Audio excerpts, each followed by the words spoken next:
Well, hello there, everybody. It's me again, your friendly neighbourhood wooden potato. And today we're going to be doing a stream, which I wasn't really sure if I was going to be doing, which is why I started so early yesterday and went extra time. But I've decided that I do have the energy and the time to do today's stream, and cancelling it isn't going to be a good idea. So as always, we're going to be here on the Monday morning to cap out the long weekend with a fun little stream for everybody. And hopefully we all enjoy ourselves. We're going to be finishing the Halloween content, which I hope you're all happy to hear. While I was watching Stranger Things Season 2 last night, I was able to do a little bit of grind on, and in some of the other interim hours I've managed to do a bit more grind on. So I've now managed to kill all of Palawa Joko's minions, I've managed to carve all of the pumpkins, and I've even managed to kill all of the bosses in the labyrinth, as I mindlessly ran around on a dagger warhorn Tempest for a long time.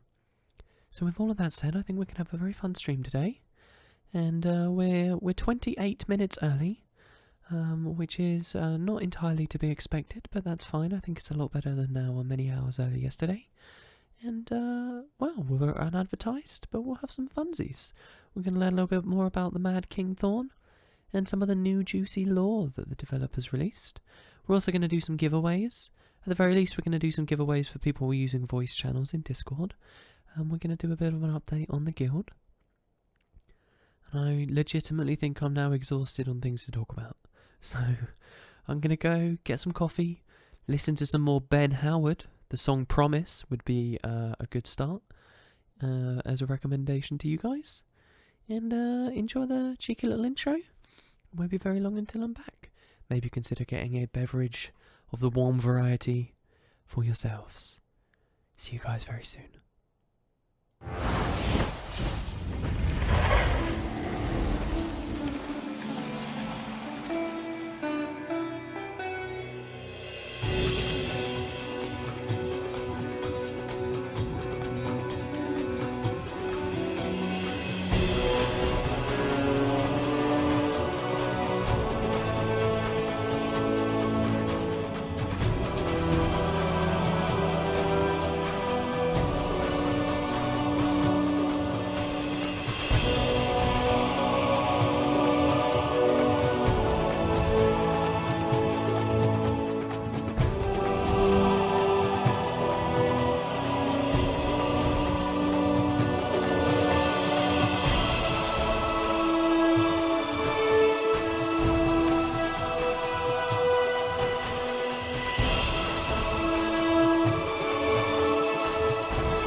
Right, hello everybody. Hello, welcome. I had to scramble to turn off the music there, so that I don't keep accidentally playing it to you. WP is a 2017 era Twitch chav confirmed. Are chavs still a thing, by the way? Yeah, I think people still use the word chav, don't they? I've never really thought of myself as much of a chav. Chav is if people don't know, it's kind of it's a pejorative term to describe someone of low income and particularly aggressive, basically like a thug. Basically, yeah, just like a thuggish dickhead. Basically, and it's I don't actually know where the word chav comes from. It's a backronym, so people will say that it means it means council house and violent, or council housing and violent, as in you live in, shit house and you're a violent person, basically. But that's a backronym. Chav appeared before that, and I don't actually know why it was originally a thing. I don't know where it comes from. It's kind of a UK term. I've heard Americans say it's the equivalent of redneck. I don't really think that's true. Chavs are scary to me. Chavs scare me. I'm like the little nerd that runs away from them. So I wouldn't really qualify myself as one. I feel like I missed something when the first thing I see is WP saying sneering, arrogant pretension. Yeah, because I typed "it's your boy" in chat and someone said, "Do you think you do that too much? Isn't that pretentious?" And I said, yes, it is pretentious. It's sneering, arrogant pretension. It is, really. I don't think I do it too much, though. I don't think I joke too often. I think I'm too concerned with myself. That's probably true. And all the little jokes and jabs at that kind of stuff is probably some insecurity on display. But aside from that, I don't think it's particularly harmful or a big problem. Rednecks are not scary. Look, violent people are scary. I'm not, I'm not gonna run away from that. I do not do well with confrontation. I do not do well with physical confrontation, and I will not be scared to admit I'm a little, little coward. Not a redneck. They do have a similar word, but I can't remember what it is, though. Yeah, I've never really found that a very good equivalent. Anyway, weird conversation to start off with. Hope everybody's doing good. So, yeah, yesterday I wasn't quite sure if I was going to do this. It might mean that today's a little bit shorter, I don't know. But what we're going to do is change our face cam, because we haven't done that for a while. I feel bad, man. I'm not changing it enough, and we're not really getting the fan cams coming in. And should I go back to I'm going to go back to an old favourite. So, long-time watchers of the stream will anticipate what is a favorite camera of mine. In fact, I'm going to ask chat, what if I'm going to pick a favorite cam, what do you expect me to pick here? Because there's two that I'm in love with that I made, so it's incredibly what's the word, I'm upping myself, but they're both made by me. No, not the Hitler one. We have a Hitler one? Do we have a Hitler one?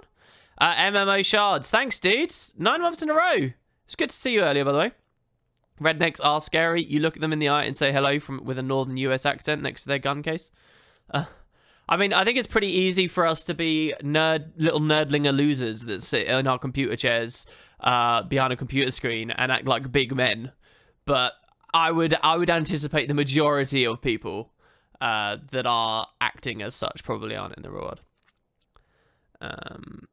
Nobody knows. I'm ashamed of you all. Or maybe I've just burned everyone who watched the early streams. There you go. Corey says it. Yeah, the one with the OO face. Well described, Corey. So Corey's talking about that. Look at how good that potato cam is. That is an amazing potato cam. Or the lady potato. Lady potato, I don't know what one the lady potato is. But this is a great cam. I'm a huge fan of this one. I think it's brilliant. The other one that I really, really, really like is this one. I also find that guy amazing, the grumpy potato. I think he's brilliant.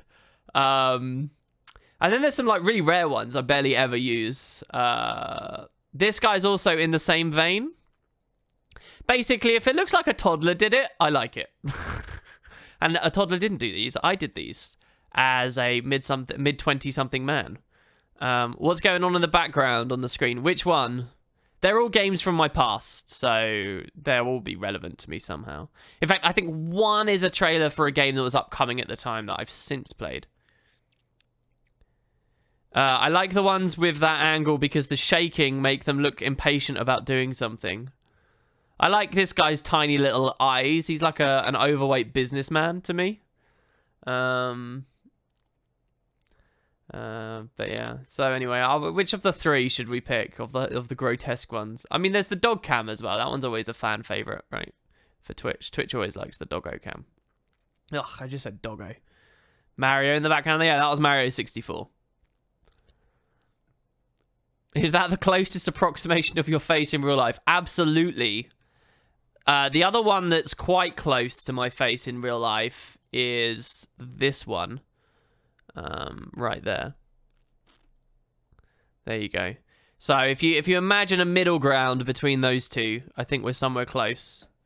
You might also want to throw in, for good measure, a little bit of this dude. Right there. And yeah. Oh my god, look at that. That's Lucky's story back there. That's crazy to look at. That was such a cool game, though. Man, I should get my Rift out. Oh, and Liz is on one of the screens on that one as well. Overweight businessman. Is a baked potato cam allowed? Yeah, man. We've had one of them was basically being fried up. Yeah, we've had lots of ones like that. It's not bad. Oh my god, we had a freaking donation. I'm not even into the game yet, my son. What is this? Let me load it up, dude. Jarvanius.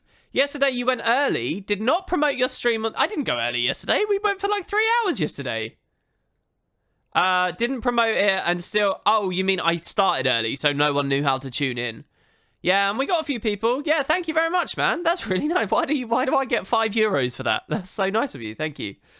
But yeah, it was all right. This one's unadvertised as well. I don't know what it is. I'm not feeling up to advertising the streams lately. Crepey French vampire potato. All right, you're right. We won't do the vampire potato. Let's go do one of the bigger. I mean, this one is just awful. This one's like bad, but it's not even good bad. It's just bad. I mean, I don't even know what to say about this one. I'm fairly ashamed of this one. It just looks gross and ugly and just... Ugh. I think I've maybe done one stream with this one ever. All right, we'll leave this one. We'll leave this one. So there we go. Anyway, so yeah, as if you guys missed the horrible, weird ASMR start thing, I have all the Halloween grind and stuff done, so we can get in there and we can finish that quest today.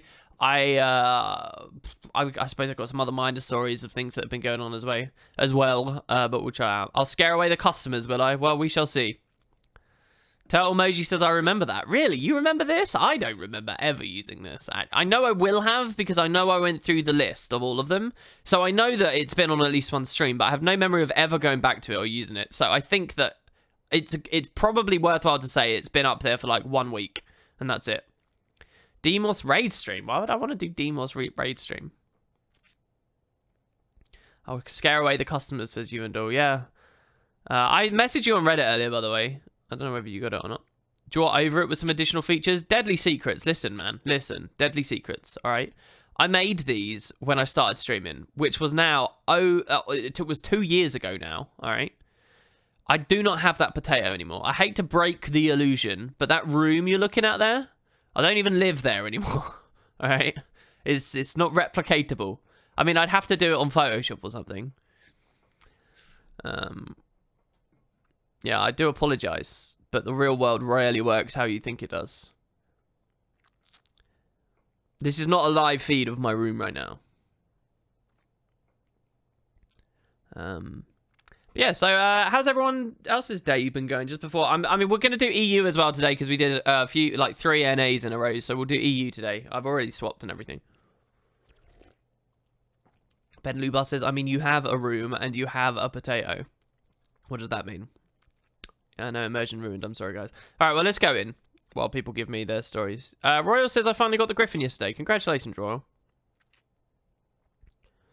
To the holodeck. Beam you up. It's weird, because I watched an interview with Colm Meaney earlier, where there's this amazing webcomic. I don't know if you guys know about it. It's called Chief O'Brien at Work, where it just shows how miserable and boring and pointless and crap his job is in the transporter room while he works on the Enterprise before he goes off to Deep Space Nine and stuff. I don't know if Julian's in it. I don't know if he ever goes to Deep Space Nine in that comic book series. Anyway, it's a fan-made thing, but it's really good. And someone showed it to Colm and made him sign it.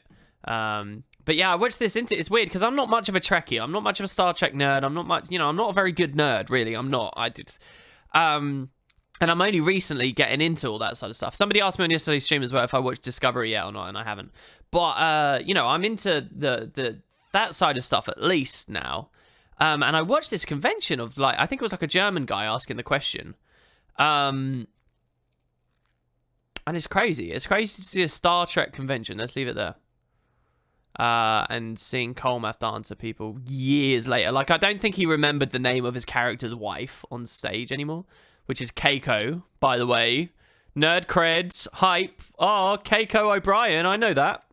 And she's a bit unlikable, really. But hey, that's 90s depiction of a wife, in my opinion. You wasn't a Trekkie until the new show, really? I saw a thing as well. People were complaining about Discovery because people were saying that press for Discovery has been awful. All these people are like, wow, this is the first Star Trek captain without morals, and this is the first, female captain, and this is the first fully serialized series. It's just, all bullshit. Basically, the last 4 seasons, at least, I would say 5, of Deep Space Nine were heavily serialized. Yeah, they had, filler arcs, but they all flowed into one another. And I guess Janeway doesn't exist, and I guess Cisco, who was completely unethical as a captain, none of that happened either. But so people are mad at that. But I haven't watched Discovery either. So we'll see. The new Netflix series is pretty fun, and you've never watched it before. Well, I'm glad. I remember the trailers really putting me off. For Discovery, the trailers looked awful, truly terrible. So, I mean, I didn't have high hopes, but the amazing thing about this as well, guys, is all the online communities really about Star Trek, okay? If you think about the golden era of Star Trek, when it had, multiple shows going on and a movie franchise at once, we're talking about the late 90s, mid to late 90s, okay? No, sorry, we're talking about the early 90s. We're talking about the early 90s. And yes, there were some forums and discussions and things for it, but it was nothing like what social media and online discussion and stuff like that is today. It didn't pervade as many people's lives. So while it was in its heyday, it wasn't really a thing. And it's funny because, you look at the Star Trek subreddit, right? There's subreddits for loads of TV shows. Game of Thrones subreddit, Better Call Saul subreddit, any show you watch. I don't know why I'm listing individual ones out. There's a Star Trek subreddit as well, but it's kind of fascinating in that they've been a community for 7 or 8 years, and they've been discussing the Star Trek canon and theories and developments and so on, and they've had movies to chew on, but they as a community have never actually experienced a show on TV going out weekly, and now they have that. And so it's amazing to see the subreddit shift very heavily. They've never really had this kind of style of internet communication. And, a plethora of YouTubers like yours truly doing trailer analysis and review recaps for each episode and fan theories and blogs and fan art and all that kind of, fandom and geek culture that comes from it, while the TV show has actually been live. No matter how huge Star Trek is, the start of Discovery really marks the beginning of it in the 2010s beyond. And that's really, really fascinating, I think, to see the culture of how they've embraced that and how they've copied other successful TV show subreddits and stuff. I don't know. I'm sure this isn't actually that interesting. You're a huge fan of Discovery and the trailers didn't do it justice. Well, I'm glad of that then. I'm happy for them to do a trailer that is lowest common denominator, BS, nonsense, cash grab, commercial. As long as the show itself has some integrity and knows what its roots are and it's trying to strive to be something at least worth its own existence, right? I don't care if the trailers are all marketed to pull in tons of people and they're a little bit offbeat in that way. Rather that than the trailers make out it's something more than it is. Let's talk about video games for a second. Shit, what's it called? It's not Dying Light. Was it Dead Island? Christ, it wasn't Dead Island, was it? I think it was Dead Island that had that famously really powerful, emotional, moving trailer that suggested the game was gonna turn the zombie franchise and zombie genre, right, on its head and like really try and do something powerful and meaningful with zombie subject material. Its trailers hinted at that, and then when it came out, it was just like another kind of open worldy hack and slashy zombie game, and good in its own right, but nothing like what the trailer represented. Yeah, so like you know, that's the opposite, I guess, of what Star Trek did. Star Trek Discovery didn't try to look artistic. It was full of lens flare and Michael Bay explosions and just bullcrap, basically, and uninspired nonsense, but pandered to the lowest common denominator and hopefully brought in a lot of people, when the show itself actually hopefully has a bit of integrity. People are taking it seriously, and I don't know whether that's just because it's the part of a long, well-established franchise or whether it actually has some merit. The Dead Island 2? I don't think it was Dead Island 2. I think it was just Dead Island, wasn't it? That did it? Yeah, the reverse things in the building and the little girl that had been attacked or whatever in the family. It was nice to see you, Hazard the Sun. Sorry that I'm streaming so late.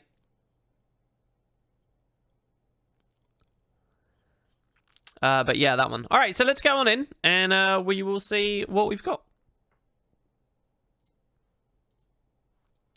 I knew it. I knew that this was going to be off-center, this potato cam. It's okay, though, because I saw it early. And we can fix nice and quick. Look at that. Boom. Done. All right. Let's get the audio on. It's EU. We're going to squad up. Let's turn this up here. Hopefully not too loud. You guys will have to tell me if that's too loud. And we'll go... Who do we want to play on? We'll play on my main to finish the quest. We will start with Halloween Daily and Clock Tower. And we'll start with Clock Tower, right? That's a nice adrenaline-packed intro to the stream. And that'll kick us into the Halloween spirit and the Halloween mood. And then we'll roll from there. But yeah, if we have a look here, if you guys want to see, I have now done all the wardrobe stuff. This all appeared on stream, so that's good. Then we've got Shadow of the Mad King. And we've got everything done except the quest itself, Mad Memorial, right? So for this, we needed 150 pumpkins, which I've now done. For this, we need... doors closed, maybe, was it? Palawa Joko kills, maybe? And then another... Anyway, they're all done. Okay, so we've killed 150 Joko minions. We've eaten more than the recommended intake of candy corn. We've done 5 gold commissioning services. We've got all of the armor. We've done the first quest. We've spoken with Tassie. We've done the second quest. We've found all of the pumpkins and Palawa Joko now, and then the doors. Okay, so there you go. And then there's Halloween rituals, which these just go and go and go and go. And as far as I understand, is actually where the bulk of the AP is. But you kind of have to submit yourself to the Guild Wars gods and just play and destroy the rest of your life eternally to get those. So, well, okay, that's a bit of an exaggeration, but you get what I mean. How did I do the pumpkin carving in one day? I basically did exactly what you saw on stream. And I also did Shaymore Queensdale on 3 alts. So I just, I just went through there. I also found last night, before reset, the triple pumpkin respawned, which was in the same time frame as the last stream. So I don't know exactly what causes the triple pumpkin to respawn. But I just basically, I did it slowly. It took me maybe 3 hours, something like that. And I just gradually went through carving them.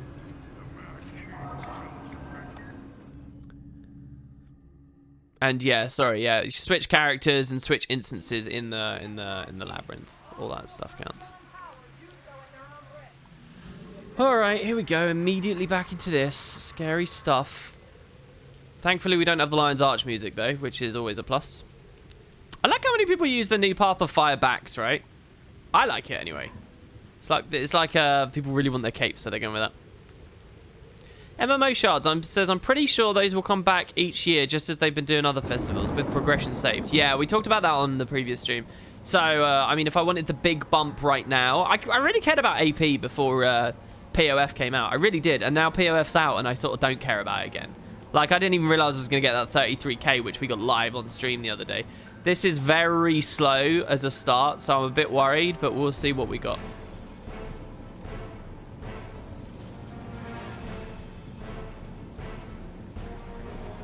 We're going to fail. It's going to be in a second on this next jump here.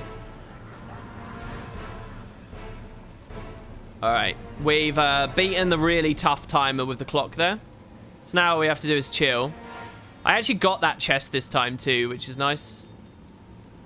Oh, I thought that was the fall for a second there. I was ready to jump down. That would have been so bad. The jump down's here, right? Yeah.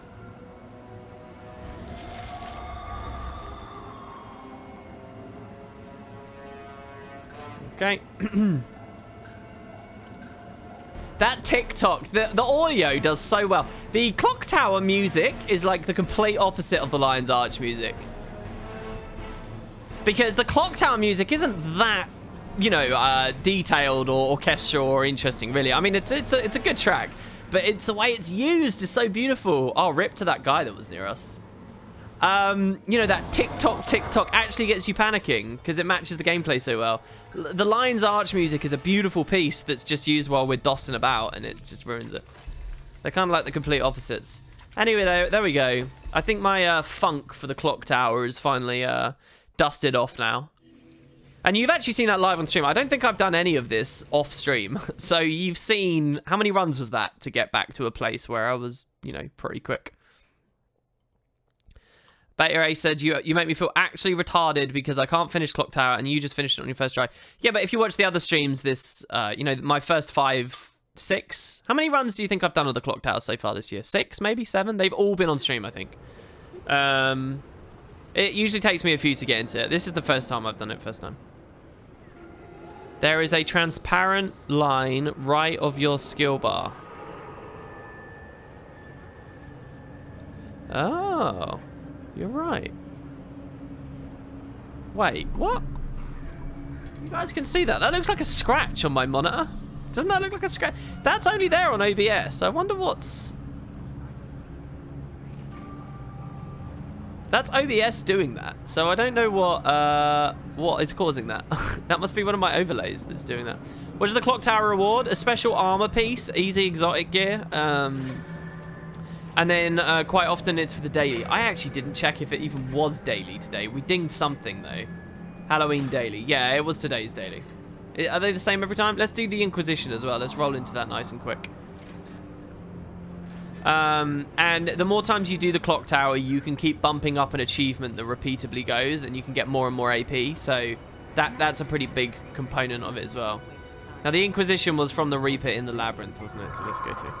So, just to be clear, the Black Citadel instance with the brother, that's not in this year? There's still missing pieces, is there? Hey, bro. Take me in. Let's go. You feel like Griffin equals selling your soul to the devil to some degree. I don't know whether it's that bad. I actually did a video on the Griffin today. Oh, what? Come off it. I'm being farmed? What if I tell them to dance?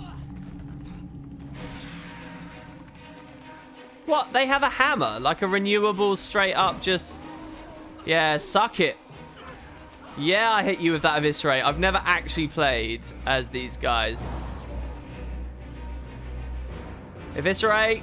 Yeah! Oh, that was so good. Oh my god. I'm gonna make them emote.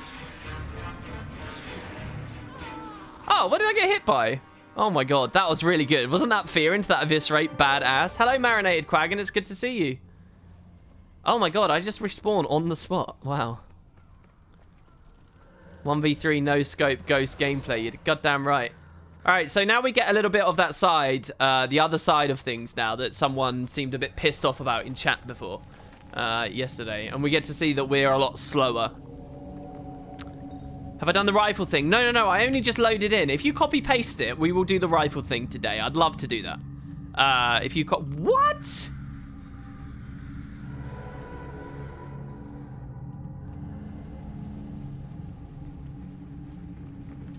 Is that some kind of sick joke? Is that a mechanic?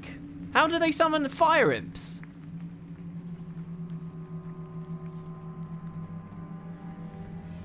Yes, the Black Citadel dungeon is missing, and the PvP thing from 2012.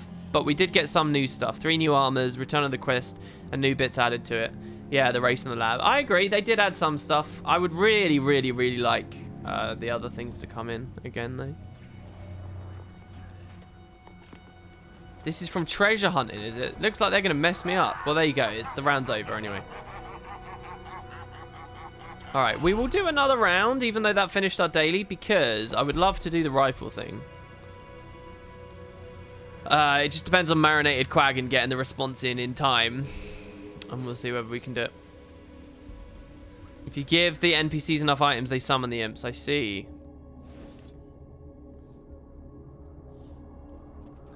Alright. Let's get out of here!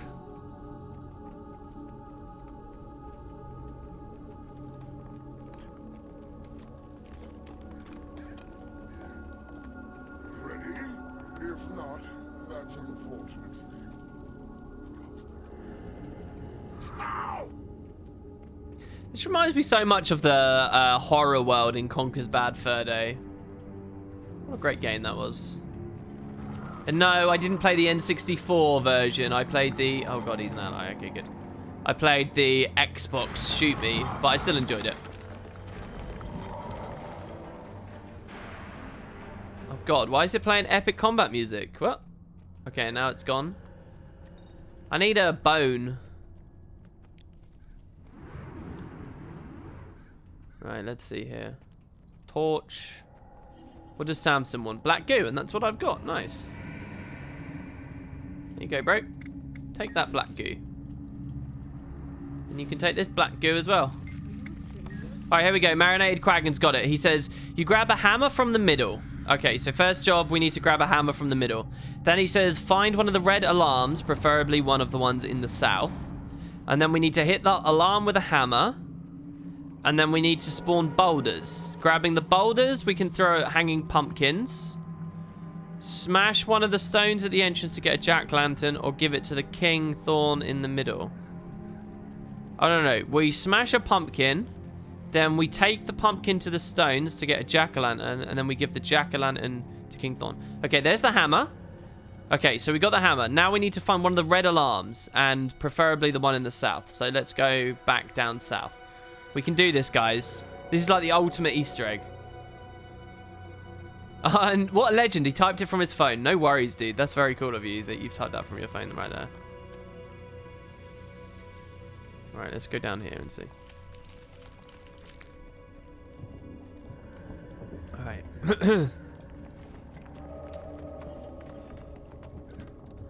So, alarms. Find a red alarm. Preferably one in the south.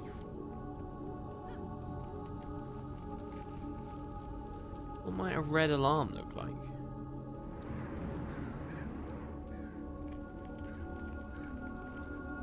Red alarm. There's a pumpkin. Oh, one of these. Mighty smash? Hammer smash? Oh, no, no, no, no, no. We get a boulder. Okay, so now we throw the boulder. Okay, we got it. Hit an alarm with a hammer to spawn boulders. Grab a boulder and throw it at a hanging pumpkin to spawn one of those. Okay. So we're going to throw this. This is cool. Wait. Why? Oh, it's not ground targeted. Shh. Oh, look, there's lots of boulders. It's okay. So they're not ground targeted? Give Samson ink to create a feast. Well, we've created the feast then. Oh my god, what is with these plastic spiders patrolling around? So there's a billion of these. Use action camera. Royal, can you stop all caps typing in Twitch chat? I will start timing you out, dude. But action camera can't be required because this was really old, right? So let's just try throwing up above us.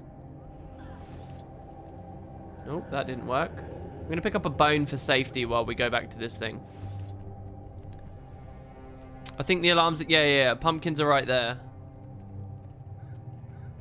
You tried the right one earlier. Not all of the pumpkins will actually work. Interesting. Okay. So there's more boulders. So the first one I tried was the correct one. So what, like this one? It's easy with it and almost impossible without. Okay, so targeting... Toggle action camera. This was my old hotkey. We'll use that instead. Alright. So we'll use the skill 1 facing that.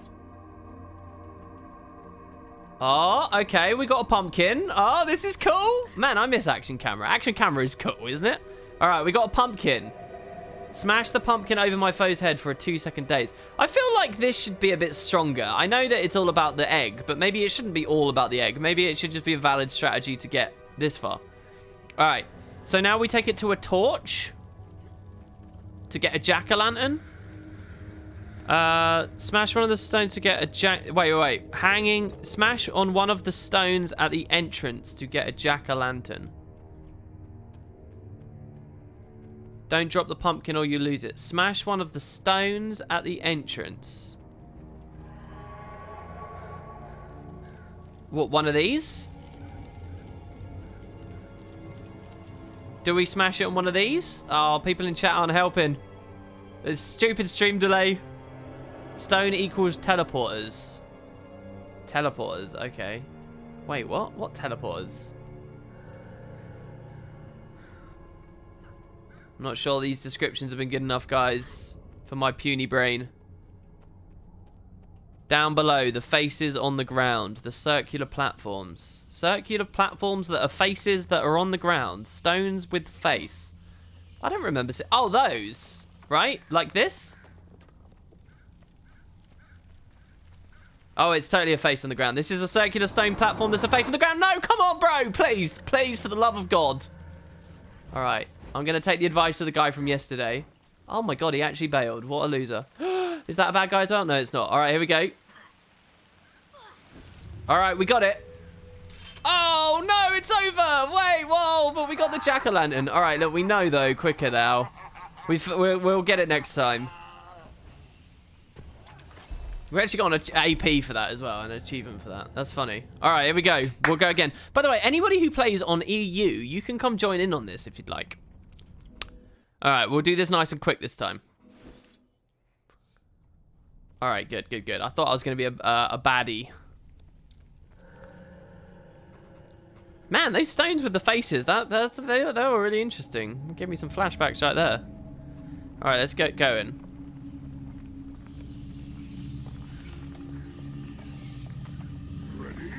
If not, that's unfortunate. No, you dick! He took the hammer! It's dangerous out here, come on! Wait, oh, there's another one over here. Okay, there's one at each entrance. I guess that's just his strategy, right? Having the hammer? Alright, so this is fine as well, because we had to go past... Oh, dear. It's okay, I run faster than him, yeah? Right? Right? This is best goddamn work.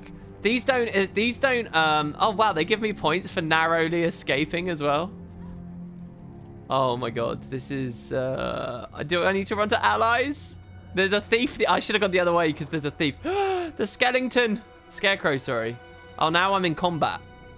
All right, let's turn it around on him. Yeah, get away. Finish him off. Finish him off, thiefy. Why is he charging me? Oh, this is some BS. This is some grade A baloney. Oh, he hit him with a bone. There's another bone over here, though, friend. Wait.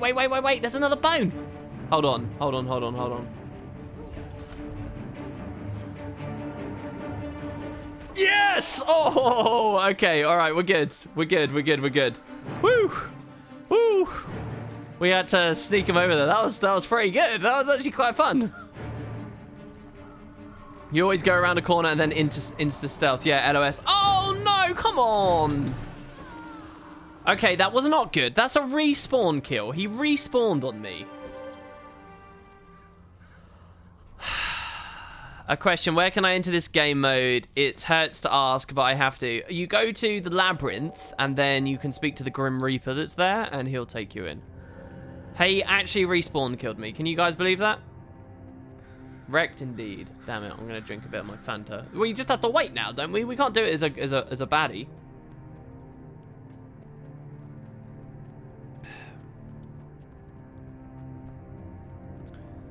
Man. Maybe we can go kill some people? Looks like I have more than a couple of AFK teammates up there as well. I can see a guildie over there. Do you think that that's a sign that he's on the other team and this is like a cheat? I can cheat my way into fighting him.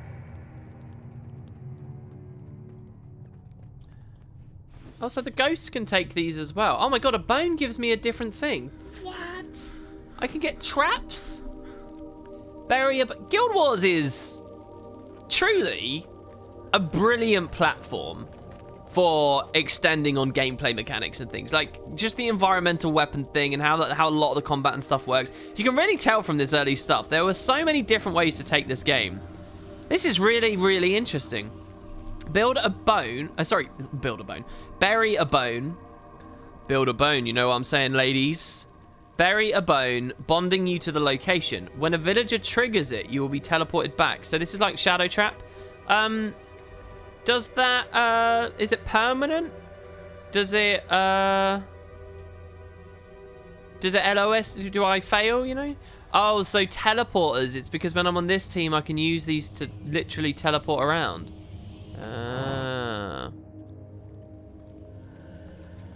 Oh, look.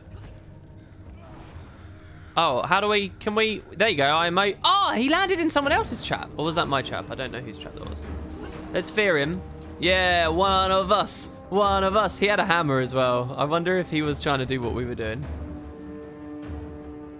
Pro tip, use the skill 4 if an alive person is too far away and port to them by using it again. Then use the skill 2 to almost insta-kill. Okay, that sounds like a good combo and that works. And they'll also be feared so they can't evade it. Alright, if I can find a guy, I'll try it. So my finger should be on this constantly. So, wait, no, 4, sorry. Plant Scarecrow. Here we go. Plant. Jump to him. Oh, he's at... Oh, no, look, he's stealth. Here, look, we can attack him. I know that I'm hitting him because I'm in combat. There he is. Yeah, baby. Yeah. Can I eviscerate to keep close? Oh, it's not quite enough, is it? I can tell him... Look, I'm telling him to shrug. And if he doesn't shrug... He's screwed. In 8 seconds, I can blink to him again. God, he's so fast. There you go. He's shrugging. Eviscerate. Yes! Oh, the huntee becomes the hunter. Hunted. You get what I'm saying. Best way to kill is 4-4-2-3-1-1. If he shrugs, you get a pumpkin to the face. Really? Oh, look, there's another guy to kill. Ooh. Can't we just fear him off?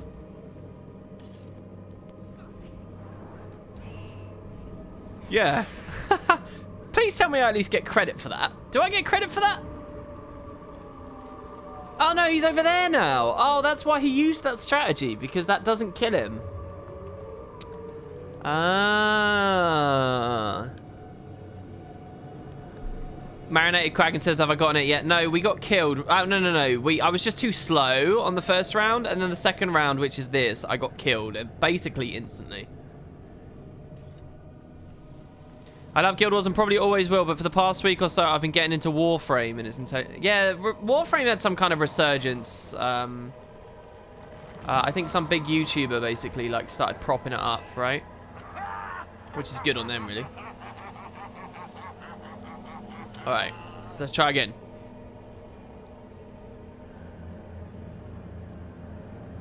Is this Dead by Daylight Guild Wars 2 version? I'm not quite sure how Dead by Daylight works. So if someone's hiding on the edge like that, I need to not fear. Man, imagine if that you were going for the eviscerate and then they stealth in the middle, thus de-targeting you when you go off the edge. If Guild Wars 2 had instances raids like WoW, it would be easily more popular in your opinion. Well, what does that mean though? They do have raids. They do have instances. What's the difference between WoWs and Guild Wars? And I'm not saying that there is no difference. I'm asking you to elaborate though, because that's the actual discussion. What you just said is sort of meaningless. It's always been very popular. All right, fair enough. All right, so unfortunately, this ranger spawned right at the hammer that I wanted, and he's ran off with it instantly. So we have to find a different one now.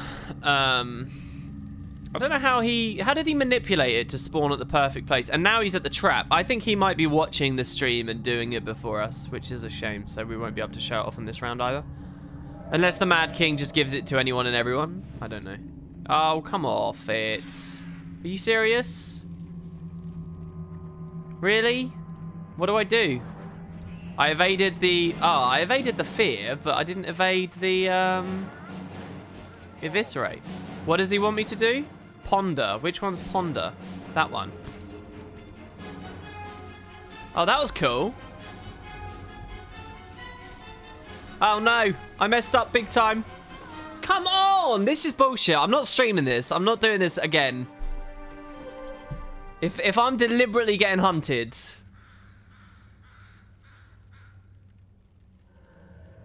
It's crazy how the outside perspective on Guild Wars 2 is so geared towards how the game was at launch. Yeah, I know. I was wondering if that was a launch opinion.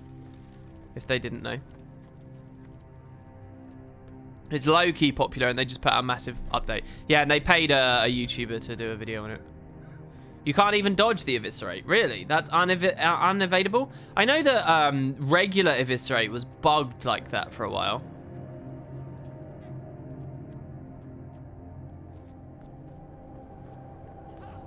Alright, so it doesn't matter if someone else gets there first. It only matters in terms of them stealing our shit. Do you know what? I've just realized the other guy stole the hammer and went immediately to the alarm and triggered it and did it. I could have just followed him after identifying that, and I could have stolen a boulder because it spawns multiple boulders when the hammer strikes. So I didn't need to go hunting for my own and thus then run into a dude that killed me straight away. So I guess that... next time, if someone else nicks the hammer super quick again, I'll just follow them. The chance of you being Hunter is pretty low. You need to randomly get into the same game, same team, and find you while watching it. I don't know. Lots of people have said that they've managed to get in. This team's not very big, so we can't see everyone in it yet. Last WoW expansion had 5 dungeons, 1 for each zone. Every expansion with story, lore, and connected zone. POF had 0 5-man content. Do you see how this looks from the perspective of someone trying to decide which MMO you play? Yeah, I think that Path of Fire should have waited for a wing to be ready and a fractal to be ready. Or the alternative, which I would also... Oh, this guy, sorry. Sorry, yeah, I'll kill you, bro. My bad.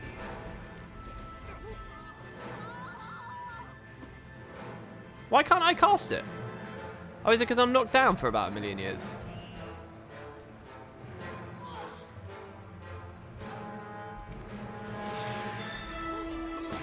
That was pretty cool. I made him stop to do the emote, which landed that other thing. And this guy's already struggling because of he was already being attacked, so that was an easy kill. God, that feels weighty, that skill 1. That was really nice. What was I saying? Yeah, no, I will go this far, and this will get me some slack and stuff, but whatever. I actually think Path of Fire would have done better if they delayed the Nightmare Fractal and released it at the same time as POF. Now, listen, that's not me saying that you need to buy Path of Fire to play the Nightmare... not the Nightmare Fractal, the Shattered Observatory. That's not me saying that they should have gated that arbitrarily behind Path of Fire. I'm not saying that.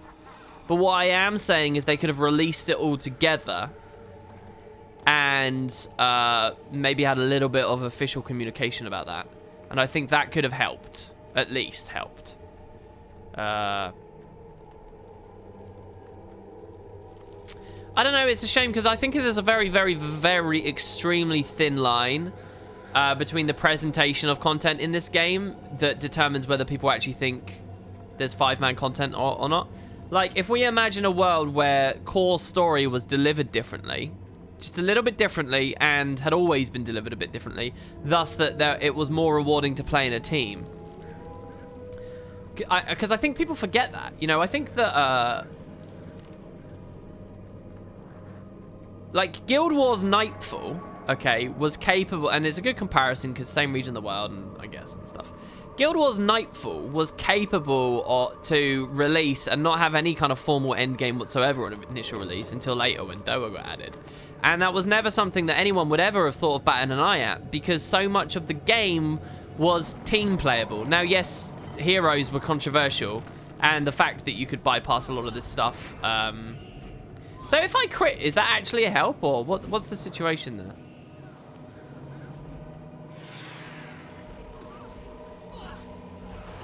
Damn, I missed. Man, What's this Ripper? What is that? I don't know. I don't know what I'm trying to say. I'm just trying to say that I think that, you know, people saw a lot more meaningful content because just the core game revolved around the social aspects of being in a team more. And this game's been so solo focused that it, even though there's, you know, basically what I'm trying to say is every personal story instance in Guild Wars 2 is a candidate for 5-man content. Every single story step you do is a candidate for 5-man content. Every second of your time in the open world is not just a candidate for 5-man content, which it is, but it's also a candidate for you know, 10-man and 20-man and so on and so on and so on. I'm not saying that that's particularly meaningful, especially when it comes to the open world.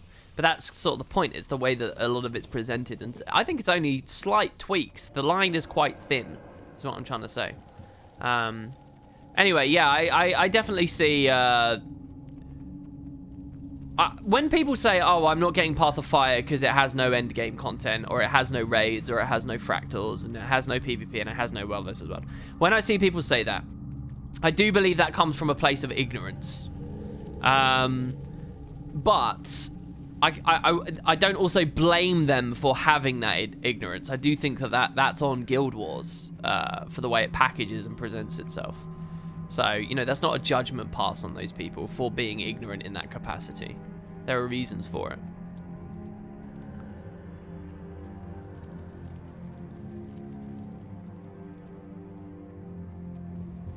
Plenty of people heard bad reviews of Heart of Thorns or weren't interested back in Heart of Thorns, and now they look at Path of Fire and there's nothing giving them information about endgame content. Yeah, I mean, it really has to be on a plate, right? Like, okay, so we've got the hammer. Here we go. This guy's called... What does it mean when someone's a treasure hunter? What does that mean? Is that good or bad? Is that them participating in what we're doing or no? Where's the alarm? I need to find one. Here? Wasn't there one here? Do they spawn randomly, perhaps? I mean, it strikes me I've got to be quite quick about all this.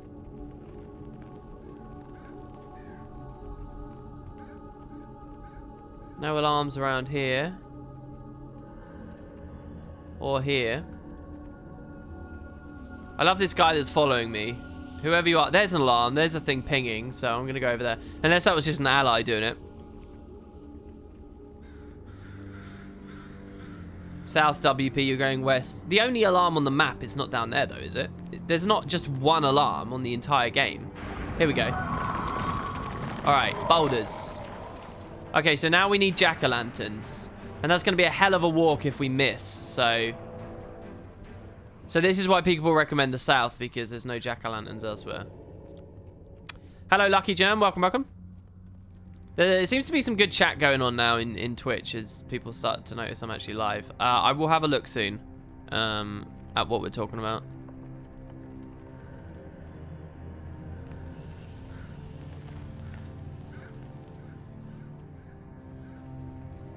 You know, and I also think, you know, there's another side to this as well, and it's an ArenaNet defense, so forgive me on this. But I wonder if they didn't anticipate this kind of, oh, it's got no end game. Because a lot of what Path of Fire they were hoping to do was capture people who haven't played since HOT or before. And let's just be clear. If the last thing you did was Living World Season 2, you have never touched a raid or any of the fractals under their current format, which is completely different to what it used to be, right? Let's just be clear about that. So I think that... you know, if I was Arena now, I'd look at that and I'd think, okay, maybe it's not so bad because they got all that other stuff to play. You know, whether it's new or not is kind of arbitrary. I think someone already hit that and already took a pumpkin from it. Oh my god, this guy took a boulder and everything. Dude, you're like such a boss. That's ridiculous. All right, let's try this one. Eureka. Oh, there we go. Oh my god, this guy that's been running around with us. It's the dude that killed us on the other round as well, I think. Hold on. It is the guy that sniped us before. You know, like, is it new or not? It's kind of arbitrary from the perspective of most new people or returning people. And so I think that, you know, maybe they anticipated people would think of it that way, and unfortunately they don't.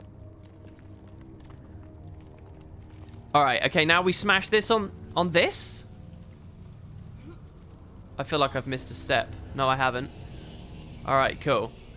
And I see what they're doing there. They're making us put it on one of the teleporters because the teleporters are... Oh, he said I didn't kill you. Sorry, KH won't. I guess it wasn't him. I think it was someone else beginning with K. All right, now we're going to go to the center. Isn't that where all the ghosts spawn? Oh, God. Mad King Thorn. Okay, he ran off. Oh, my God. He's right there. Hello, Thorn. Here, look, I got a jack-o'-lantern. Oh, he doesn't have any dialogue. Oh, look, here we go. Blunderbuss. Fire a cloud of shrapnel that causes more damage the closer you are.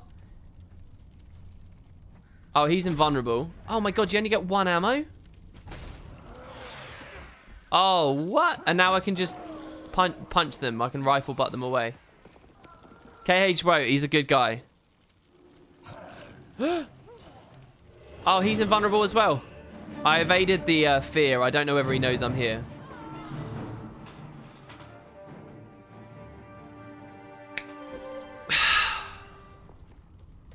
I can tell you one thing. That whole adventure for that rifle was not worth it.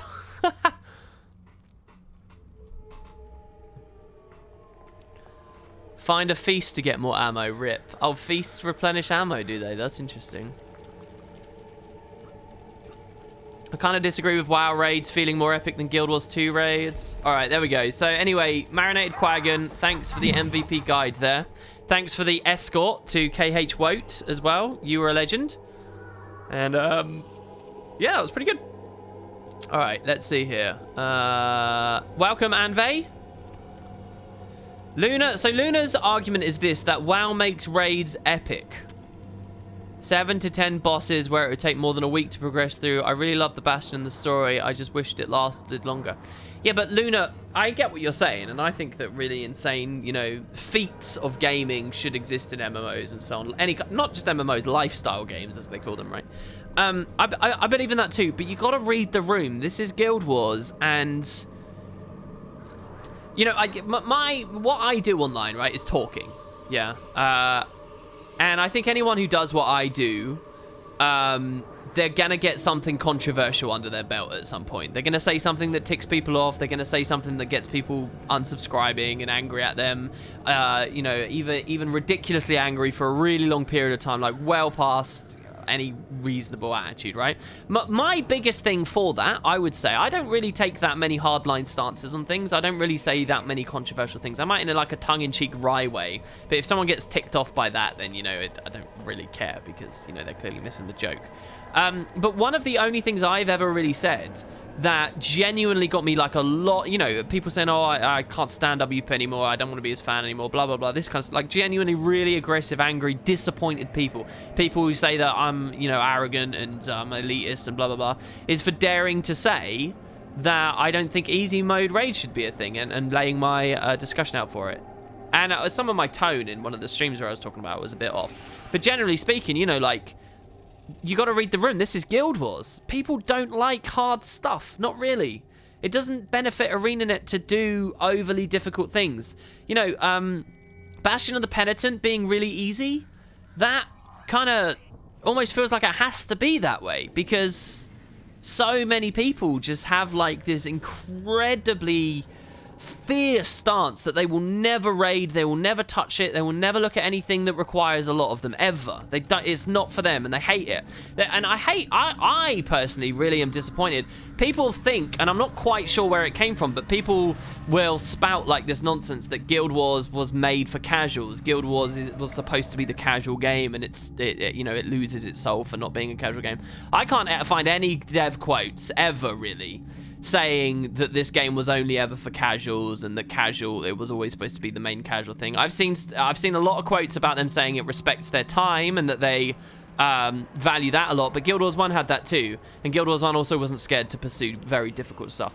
So what I'm saying is there's a lot of angst in this community. There's a lot of like anger and bitterness and just kind of warped fucked uppery about the topic of difficult content that doesn't exist for other MMOs. So it's okay for WoW or FF14 to add a raid that's so tough that people can't beat it in a week. There's no like weirdness about that. There's no angst again, right? Like, but in Guild Wars, if they do something like that, it's it makes for rough waters. And I mean really genuinely, like, fiercely rough waters. And I think it's horribly disappointing to me and very upsetting, and it causes me to not identify with the broader community of the game I play and so forth. It's kind of true. You've got to read the room. And so, you know, like, if I look back at when Bastion came out and I was embroiled in my big thing about, you know, my supposedly big hardline stance about, you know, easy mode raids, and I believe what I said at the time was I'm an advocate for low man raids and more accessible raids, but accessibility in terms of party size. But difficulty, I made the argument that difficulty is ingrained to the experience. The experience is hollow if it's too easy. The enjoyment of the story that people profess to want, the quality of the rewards and stuff, and how important they are deemed to be. I believe this all scales with the difficulty, and I don't believe there should be easy raids. I think that raids, what's the point in having them if they're going to be easy? Anyway, these are all discussions that I've had a million times before. I took myself off the topic there. Yeah, no, if I think back to that period of time, one of the things I was sort of, with my back against the wall being swung at, one of the main things I had to sort of explain was, look, they've made raids easier for you. They're trying to get it in. Bastion the Penitent is easier. They're trying to make it more accessible through making it easier. It's not something I agree with, but they're already doing that. You know, there are modes to this, and it got easier with Bastion. Now, it's since come to light from AMAs that they probably only had Bastion easier because they didn't have enough time on testing, which is something I'd also speculatively heard about as well. And then AMAs have sort of confirmed that a little bit further, that the testing was shit on Bastion, and that's why it was as easy as it was. But, you know, to finalize the point, I had to defend the existence of raids by resorting to say, look, they are easier, go try them. You know, I had to do that. And explain to people that difficulty is not a binary thing, which supposedly it is. You know, if the word raid is there, it means that it has to be X, Y, and Z. So yeah, I mean, I get what you mean. It would be cool to have a week-long difficult, you know, nobody clears it. But making a value judgment on the quality of the content purely based on how long it takes the initial groups to clear it, I think is incredibly naive. I think it's a really, really limited perspective, and I see it quite a lot. I don't really respect the viewpoint whatsoever. Because a lot of people don't realize that being a first-time clearer is a completely different experience to a clearer a year later when everyone knows all the strategies and how it's all done. Like, it's a completely different experience. There's a profound difference between something being on farm from a broad community perspective versus an initial release. And so, like, oh, it took him a week. Is a raid more epic just because 3 years ago the initial group to beat it took 2 months to beat it instead of 2 weeks, instead of 2 days, instead of 1 day, instead of 6 hours? At the end of the day, it all becomes in the past at some point, and in that sense, it does become a binary situation. So I don't know whether it's really worth talking about too much, that initial clear time. You've also got to think about this. If 10% of Guild Wars players raid, maybe only 1% of those are actually in the first time clear. So what relevance is that to the rest of the game? You know, who the strategy finder outers are. And there's other arbitrary things in that as well, like the reason why people can be a lot slower to clear raids in other games, specifically when they're heavily bound to gear, and gear is hard to acquire, and certain gear is needed to pass certain checkpoints, and respawn time is handled differently, and monetary access to the content is a thing, and all this other stuff. That can all inflate initial clear times without having anything to do with the actual content itself, how cinematic the content is and how intense the content is. It's got nothing to do with it. They're just like arbitrary barriers that other MMOs can set up. And Guild Wars 2 has very few of those barriers because it tries to respect your time. And that can result in faster clear time. So, you know, like, to sum it all up and say, oh, WoW's raids are better because they are cleared. They take longer to get cleared. It's just, like, nonsense to me. It's like... It doesn't even begin to discuss the full story, you know? Anyway. Luna said, I can understand. It's disappointing to me because I love the lore in this game. Maybe if they made the first 3 bosses easy out of the 7, I don't know. It'd be a long debate. It is a long debate. You're right about that. A debate I've had many times. Sondo 1001 says, I honestly dislike raiding and I feel like it brings a lot of anger to MMOs. What content would you have liked to see if raids were never implemented? More story instances, dungeons, something more? I believe that there needs to be content that is very renewable and gives a lot for the investment in creating it. And I actually think raids fit that very well in terms of like once a raid's in the game, the time people spend in the game to get good and to meet people and to network and to test builds and discover new builds and discuss things online and stuff. I think that when you add all of that up, raiding is like really good value for money on as like a developer investment. And I think stuff like story is actually a terrible investment for money. I think new maps is terrible investment. We described this on a previous stream. You run through it like a sieve, like a sieve holds water. I believe in features like that. And Guild Wars doesn't do it very much. Does anyone have a good and relatively fast apple pie recipe? Yeah, you can go to... There's this shop called Iceland in the UK. I don't know if you've ever heard of it. It's a really interesting shop where the gimmick is they only sell frozen food. Now, would you believe it? If you go to the pastry, pie, confectionery, dessert section, you might just find a box that has what is essentially a pie in it. Now, the recipe is you're going to take that out and you're going to put it in the oven. And you're going to bake it at 180 for 20 minutes. You're going to pull that bad boy out. While it's cooling on a rack, you're going to boil some water. You're going to make yourself some sweet, sweet custard. And then you're going to go get a few scoops of Ben & Jerry's or something. Slap that all together. Beautiful. You've got the nice hot pie with the cold and custard with the cold ice cream. If you're not going to do it with apple pie, if you want something a bit more British, you could do it with, what's it called? Apple crumble, that's it, Jesus. Apple crumble, you could do it with apple crumble. There you go. It's the wooden potatoes apple crumble recipe. I agree with that comment, WP. I've stayed in Guild Wars too much longer because of raids, and I've made many more friends because of raids too. And it's not for everyone. I'm not saying it has to be everyone, but the snap judgments of the format because of the name irritate me. Because I know they wouldn't be there if it was called anything else. Let's see. 5 door events, eat 50 candy corn, complete the race. Yeah, let's just eat the candy corn. With double click fest 2K17.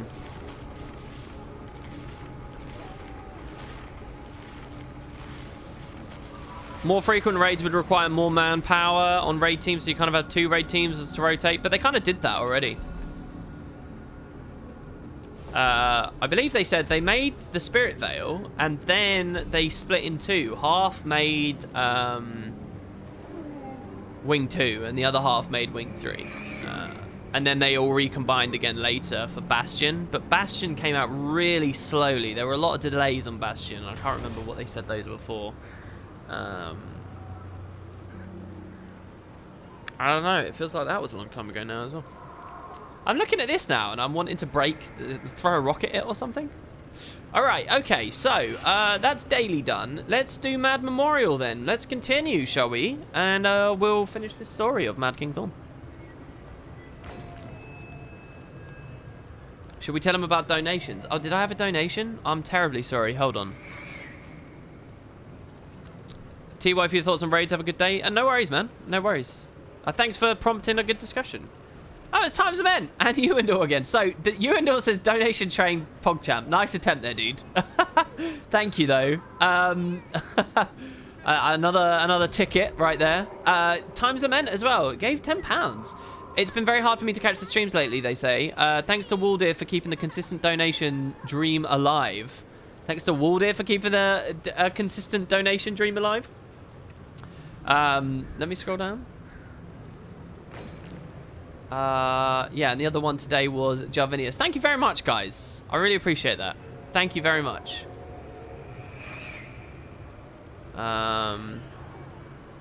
And apparently we had a host as well with 7 people. Siggy EMP. Siggy, I don't know who you are, but thank you very much. And if any of those 7 people are here in chat, I'd love to hear from them. Anyway, thanks very much, guys. Thank you. That's really nice. Do you think the low completion of raids by the player base is more responsible for the very slow, more coming of wings?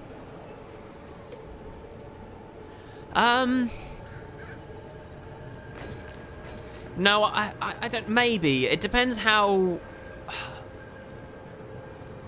Basically, what you're making me think about is how far do solid metrics go in influencing good design? So, should they always be beholden to the numbers and only ever add content that goes to... Oh, God, I had a duck. Hold on. Should they... So, in which case, they see that not many people are raiding, comparatively, and they say, all right, let's rain back on it then. Or is there value beyond the numbers? And I would say, yeah, there's definitely value beyond. If they have some way of pulling the numbers showing how dedicated raiding players are, and if they could aggregate total hours pulled out of accounts rather than just a number showing whether an account is flagged as having finished something or not, I think it would tell the story much better. So it's how much faith you have in the numbers, is how good their raw stats actually are, how well they pass that stuff.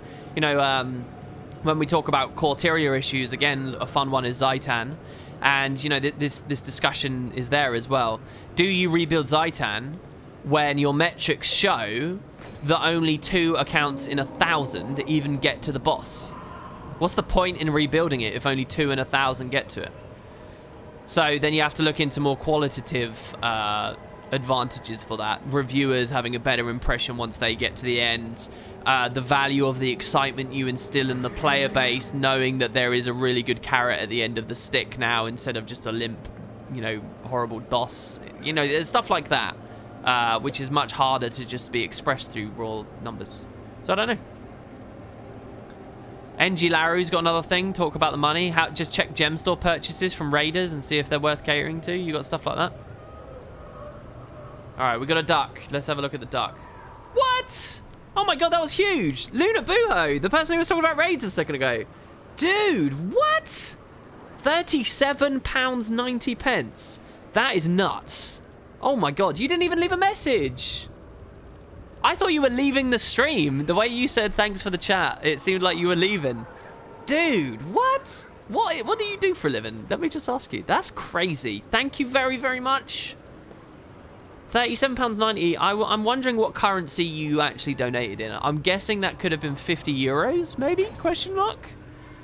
Or something. Anyway, wow. I'm glad you enjoyed that response. I get a bit worried when we talk about stuff like that because I can be a bit patronizing, or I don't know. Or sound patronizing, or sound overly aggressive to people, you know. Anyway, wow, double pizza night, in theory, yeah. That's so nice of you. Thank you. Jesus. We have had quite a few donations today. It's weird, because this weekend streams have felt very weird to me. In any case, that's awesome. Oh, it was $50 US. You said you've been following me on YouTube since the launch of Guild Wars 2. Well, giving me that is obscene, and thank you very, very, very much. That's crazy. Thank you. Kostic says, I'd always advocate for difficulty tiers, fractal style. All right, well, let me shake this off. I want to actually play the game. I'm sorry to everyone who's not interested in me getting a lovely donation. Let's go now to the next location, which was in the Lion's Court, wasn't it, if I remember correctly? And we needed to carve the 150 pumpkins, which we're now ready to continue with. You mean the US dollar hasn't taken over the pound yet? No, we'll wait for more Brexit jitters for that to happen. It'll be good, though. I get paid mostly in US dollars, so the more my economy tanks, the more comparatively it feels okay. When I convert it all down. All right, Bruce the Herald over here. By far my favorite YouTuber. Well, thanks very much. I've got a video coming out on Griffin Acquisition very soon that I recorded today, so hopefully there'll be something fun for you on the website too. Did I know I combine my mounts? I know what's happening here. Every time I bring this up, people like want to troll, basically. That's what's happening. One way to look at the UK's dwindling economy. I know, right? I'm such a patriot. All right, the Mad King has returned from Lion's Arch. Beware, mortal, for his reach now extends past your hallowed eve. Can you tell me more about Mad King Thorn's rule over the Mad Realm? Here we go. So he's going to tell us. This was actually really interesting before.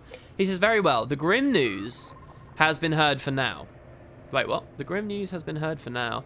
Though he is unable to walk Tyria year-round, the Mad King's prison is not unyielding, and the world's boundary wanes on most on the hallowed eve. So he can only return during that time. But now, brace yourself against my dark tidings, mortal. Though he could return for but a day in the past, the Mad King now holds court in Lion's Arch for weeks at a time. How is that possible?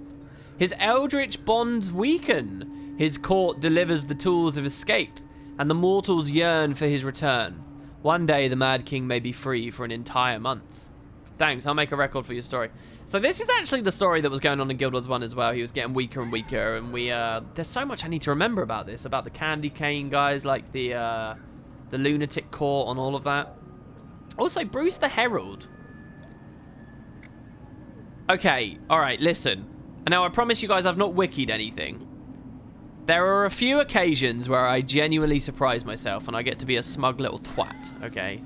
But I genuinely believe Bruce the Herald... I didn't realise this last stream, but I'm realising it now.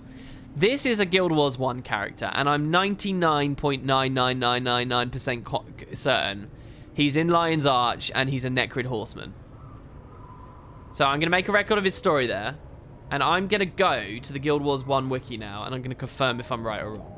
And hopefully I'm wrong, so I look like a dick and you can all laugh at me. And I'm not just arrogant for knowing this random bit of trivia. Bruce the Herald. He is! Oh, sorry, that was extremely shrill. He is the Herald of the Mad King. Bruce the Herald rides through towns to announce the coming of the Mad King to celebrate Halloween. He's in Lion's Arch and Camadan only during Halloween events. He would say, the Mad King comes, beware. The Mad King is coming. The Mad King is coming. The Mad King returns. On the hallowed eve he will appear. Prepare for the coming of the Mad King. He will rock your very world. Wow, what happened to your horse, bro? Why is this a Springer now? I don't believe it. So, hold on. Did he only just get added to Guild Wars 2? Or has he always been in Guild Wars 2 as a reference? It's just they put him on the Springer this year and gave him extra dialogue. So, let's do the Guild Wars 2 wiki. Bruce the Herald can be seen riding a Springer in Lion's Court. No, he was added this year, it seems. Looking at the history for the wiki page, anyway. The page has only existed since October 2017. Wow. Yeah, I'll pick up some nerd points for that. I'll pick just a couple. Check your donations, Flammerman. What is going on? Why? Oh, and another one. Oh, and a sub. So, Skillful Magallan. Thank you very much. Good usage of your Twitch Prime there. Thanks, dude. Jarvani. I hope you enjoy your Twitch and stuff. Javanius. I heard donation train, question mark. Is this a train? And if having 500 views isn't good a reason to donate, calling me a boss during the Inquisition should be. If you were a boss in the Inquisition, dude, thank you so much. That's lovely. That's really sweet of you. Costage says, well, it's kind of fun that horses still existed in Tyria, at least during Edge of Destiny as Logan, etc. saw horses through in a surrogate on a field somewhere. Yeah, I've always liked the theory that field, though, was not continental Tyria, but really far away, or perhaps even somewhere else in the mists. But anyway, that's really nice. Guys, you're all being so generous. I think people are generous on Mondays. Is this because I totally gave the impression to everyone I wasn't going to stream today, and now here I am anyway? There's a Bruce Jr. in a lab who takes place in the race. Really? Wow, that's also very cool. Oh, this has been fun. My mood is quite high right now. Okay, here we go. So, Mad Memory 17. Rivalry. So, in which there is not room enough in all the worlds for 2 undying kings. So this will be about Ewan, I guess. Not Ewan. The Bloody Prince. A general prepares for an eternal war, waiting at the gates to another world's battles. So I'm reading general. I'm reading another world's battles. I'm guessing world versus world. I'm seeing the word gate, and we know that there are surrogates. So I'm guessing it's... And I know that the other ones have been in Lion's Arch this year, so I'm guessing we're going over there. So let's do it on Raptor back as well, because I'm guessing Raptor would be the fastest on this one. Let's just go have a look. Yeah, there's the Celestial Horse. That's true. Like, the exciting thing about horses with Tyria is there's, like, lots of references to their... And ponies, right? Like, there's lots of references to ponies and things as well. There's lots of references to these kinds of creatures existing and things that, like, exist as a tangent to them.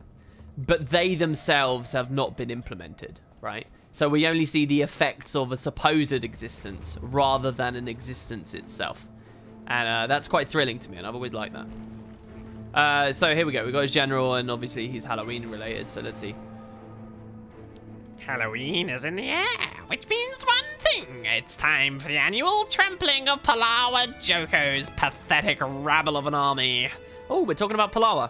Can you tell me about Mad King Thorn's rule over the Mad Realm? I hear you helped us out in the field, soldier. There we go, because we got the 150 kills. It would have been nice to have got 149, seen the dialogue where he rejects us, got the final, and then come back, but I guess that's not viable.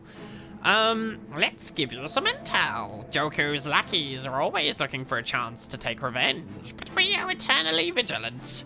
Well, during Halloween, anyway. What does Joko have against Mad King Thorn? Oh, wait. I don't have time for this. Some of us have to deal with his empire daily. That's funny. Oh, something about an old insult, rival kings in life warring in on death, or maybe the uncontested massacre of Joko's forces and his subsequent embarrassment at the Battle of Scarred Psyche, haha. Wow, okay, alright, lots of stuff here. First, something about an old insult. I believe in Guild Wars 1, they talk about this, and it's like a joke. I didn't know whether it was actually true, but I'd have to look again, because I'm out of the loop with Halloween stuff. But I think that's the thing. Now, interesting also, confirmation they were rival kings in life. So that puts Palawa's original life 500 years back with Oswald. I thought Palawa was a lot older, though. And if these hints of Palawa being a primeval king, that timeline doesn't work, I don't think. I don't know. I'd have to look. But now also, they mentioned the Scarred Psyche here. This was actually a mini game from GW1 where you got to play in the conflict between Joko and Thorn, and it was added very late. So the Battle of the Scarred Psyche, I actually have a video on it. I'm pretty sure if you go to YouTube, and first of all, if you look in the Guild Wars 1 section of my playlists, you will see you'll see a festival section, and it's got loads of stuff there. And the Halloween segment of that, you should find it. But if you just type Wood and Potatoes Battle of Scarred Psyche, it should come up as well. So they go way back. Oh, yes, but lately Joko's refused to commit the bulk of his armies to the battle. That rotting coward undoubtedly fears the stomping and barbed zingers that our king would hand him. This is great. I kind of would have wanted a bit more, but it's great that they've remembered this and that they're already re-establishing it. Who knows next year what they might do. Oh my god, we just had 2 very big Twitch messages right there. Yeah, it could be an unreliable narrator. I don't know whether I would say Arena... I don't know whether I'd describe ArenaNet as a company that likes to use unreliable narrators. They have in the past, but when you proportion it out, the amount of unreliable narration that's happened across this franchise versus all the information we've got, and specifically a celebration of unreliable narration, right?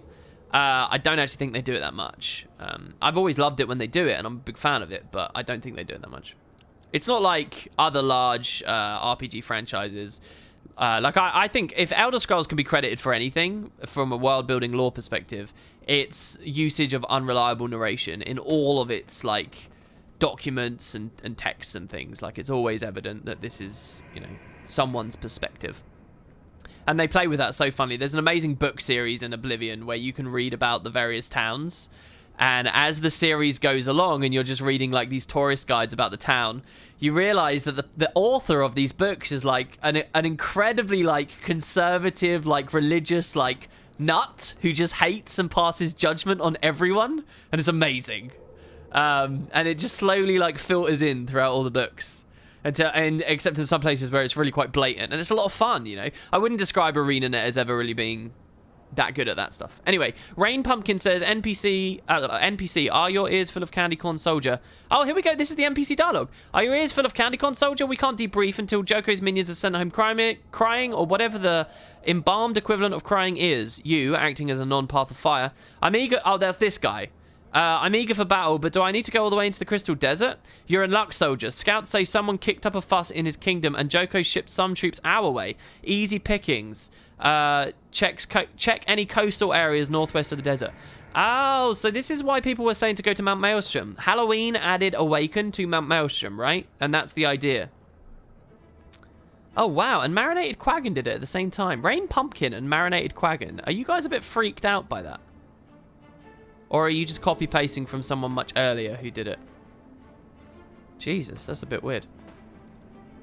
Real WP voice. That was not real WP voice. I'm sorry. Yeah, Throne the Lost is my favorite example of it in Guild Wars 2, and probably the most classic. But again, like, I'm talking in proportions. There's very little of it. You like it when all the info is unreliable?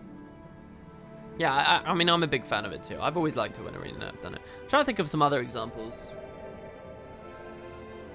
You get it quite a bit with, like, the Char-human conflict in various areas.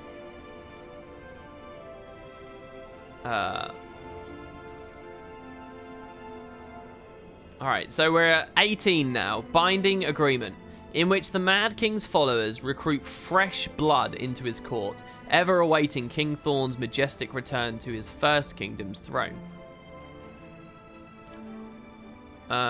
Okay, so above the muck and salt water, a garden stage is decorated in a celebration of a royal return. Above the muck and salt water, a garden stage is decorated in celebration of a royal return. Above muck... I'm guessing it's still LA. I thought of the Crow's Nest Tavern, but that can't be right. They're saying it's decorated, right? What is high up and decorated Halloweeny? Here, maybe? The Deverell Gardens? Yeah, because of the salt water underneath it. Alright, let's go over there then. Is this EU or NA? The title says NA. Well, I never put NA on the title. It's EU. Hopefully such will be touched upon if and when we visit Blood and see the potentially old-fashioned, more feral Char. Yeah, I'd like that too, definitely. Like, I remember one of the more prominent things you hear about the Char in Guild Wars 1 in one of the early Ascon quests is that they're like, that they eat human flesh and stuff like this, and then that ends up being like propaganda or whatever, but you know, it's funny to see the roots of that. It would be nice, sorry, to see the roots of that stuff. Alright, so... here we go, Broy. Halloween salutations, adventurer. The aroma of candy corn permeates the air. Ominous screams echo. And, oh, by the way, I will point out as well, Path of Fire did pretty good. The whole idea of unreliable narration. I'm not sure whether they're playing it in the way that I really like, but showing how Joko has wrestled control of regions of Alona, I think they do quite well. And stuff in the academy and with the kids and stuff. I think that's an exploration of sorts into that kind of stuff. The aroma of candy corn permeates the air, ominous screams echo, and our glorious King Thorn walks Lion's Arch once again. Can you tell me about Mad King Thorn's rule over the Mad Realm? Well, you do seem to meet our court's high fashion standards. Okay, so this is where we needed all the armor, I guess. Now, the Lunatic Court is sworn to serve King Thorn in this life or any other. Usually don't really expect those oaths to actually last after death. Yes, and as a member of the court, you'll help in our task to aid his return, collecting taxes, oppression of the peasantry, grooming of the king's invisible pony. It's called Gumdrops, by the way, people. Laughing his jokes and so on. The Mad King only shows up once a year. Has any of that really helped? As our beloved King Thorn himself would say, your Mad King says, try again, you dolts. Besides, I'm sure it'll work eventually. All right, thanks. I'll make a record of your story. That's Mad Memorial complete. We've got 20 sweet big ones from that. And we get a beautiful little back piece here. Mad Memories Complete Ignition. A recollection of the afterlife and deeds of Mad King Thorn, as told by his loyal subjects and friends. Contains an authoritative account of King Oswald Thorn's unlife, from gruesome death to enlightened rule of the Mad Realm. Your Mad King says, wear this at all times. And there we get the skin. Now, what I want to do with that is I want to come over to this, and I want to see what it looks like to have that back piece and that armor.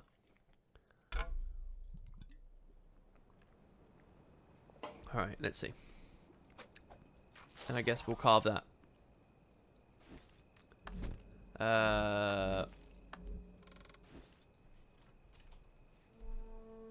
Ignition.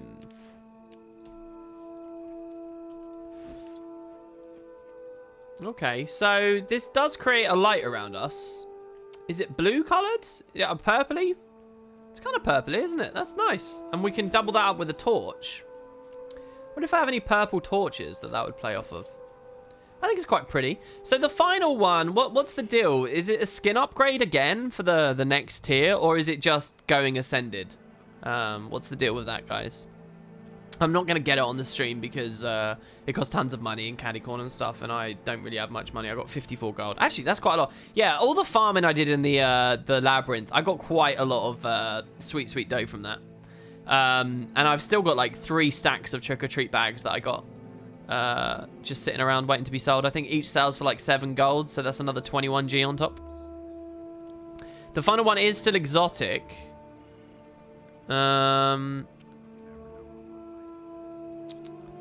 So what's the point then? It's a skin update then, is it? Is it a new skin? Oh, it looks ghostly like the Spirit Smith.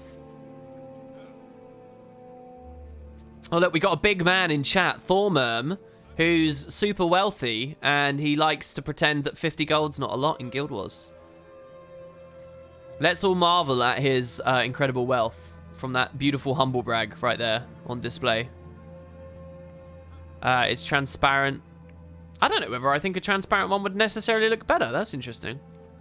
If you talk to Laranthe, etc., before or after Hearts and Minds, the dialogue changes, explaining why the mouth exists after Morty's mind was destroyed, or explaining why we need to head for the dream to confront Morty. Yes, Cossage, well done, man. You're slowly impressing me more and more. You're absolutely right. I've talked about that in the past, and it is a really interesting bit of dialogue because it shows how wonky things are, right, with regard to the mouth and what its true nature is. Yeah, I find that, and what happened in what order and stuff. Again, though, things are running through my head. I'm forgetting stuff. That was only Heart of Thorns. That was only 2 years ago.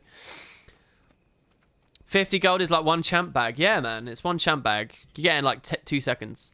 It's like 30 seconds of playing. It is 30 seconds. The way you get it in 30 seconds, all right, is you stand up, get out of your chair, come on, up you get. Whatever you're doing right now, I can almost guarantee you're not stood up. If you are stood up and listening, good on you. But stand up, come on, up you get. Now, what you're going to do is you're going to look around in the house for Mummy's handbag, right? It could be any number of materials, but it's like a bag you'll usually find she carries around with her. You're going to unzip or unbutton that bad boy, and inside you'll find this thing called a purse, right? You're going to steal Mummy's credit card from the purse, okay? And there's going to be lots of numbers on it. You're going to input that. Come back to the desk now. Input those numbers. You're going to be maybe 15 seconds into this meta strat right now. You're going to input those numbers. You're going to buy gems. And then you can transfer those gems and you have your 50 gold. 30 seconds. Boom. Encouraging theft to my impressionable viewers. Yeah, I'm sure I actually have someone watching me right now who considers that they've got a mummy.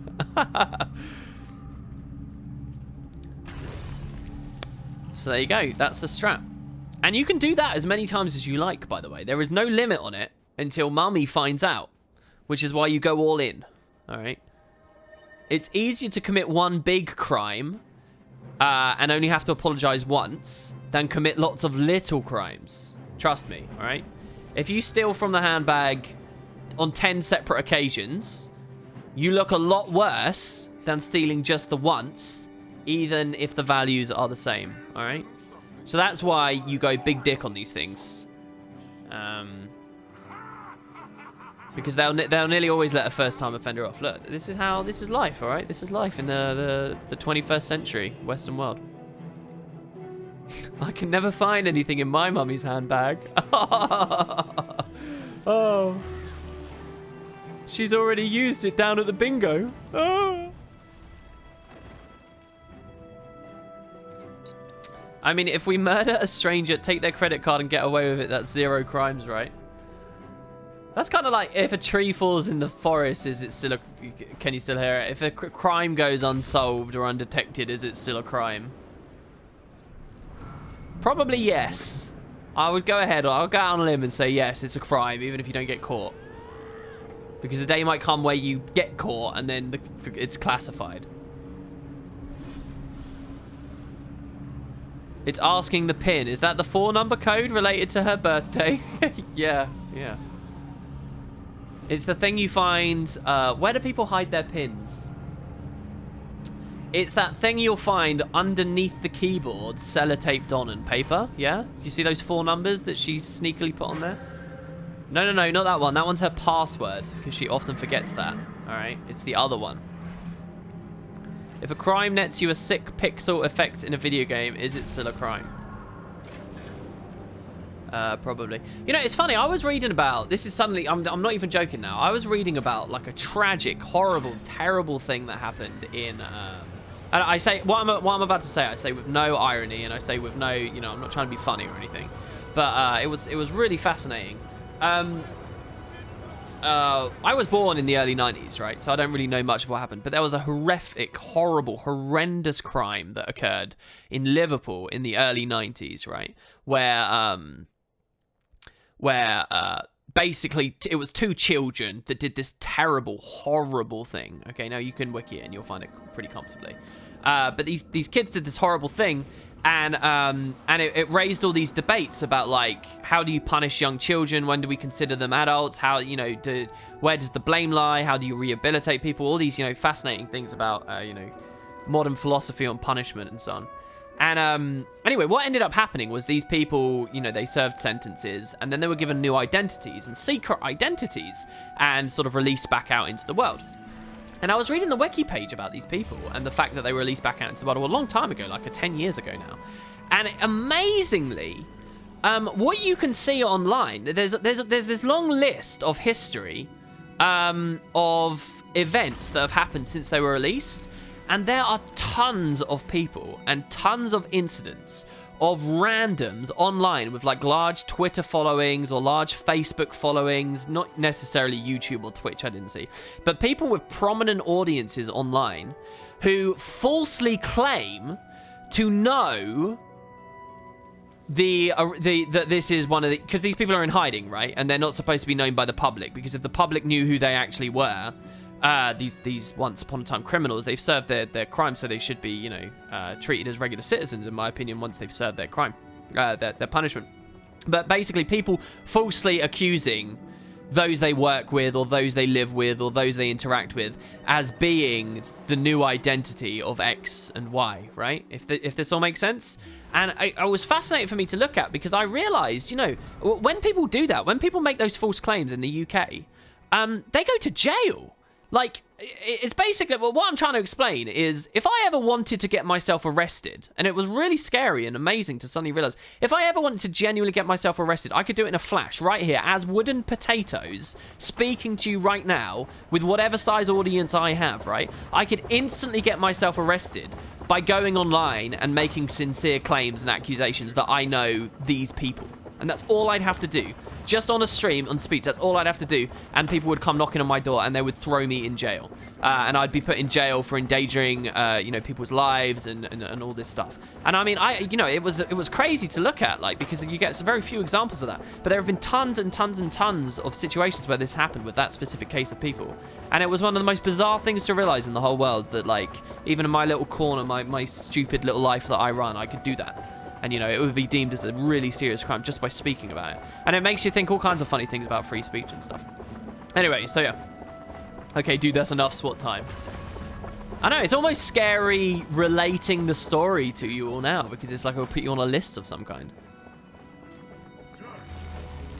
And I think it's, you know, if I actually take a second to think about it, not that I'm any kind of expert on the subject, I think it's good, though, that people are held accountable for making false accusations about serious stuff.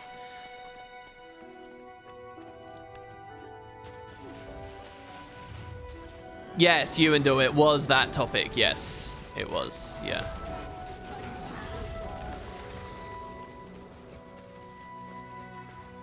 I'm here because, God, I got so carried away in that discussion there. I was going to do the Buried Archives jumping puzzle.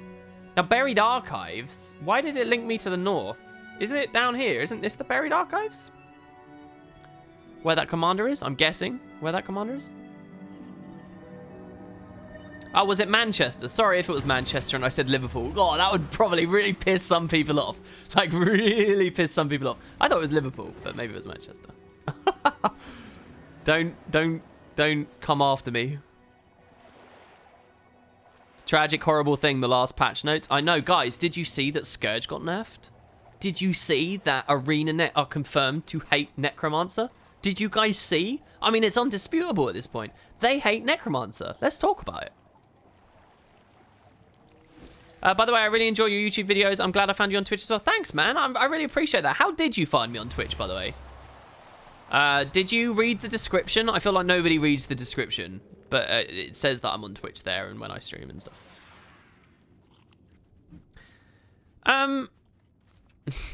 Liverpool, Manchester, isn't that all Ireland? I think the only thing worse than... We're getting the same topic of, like, calling a Scottish person English. You know?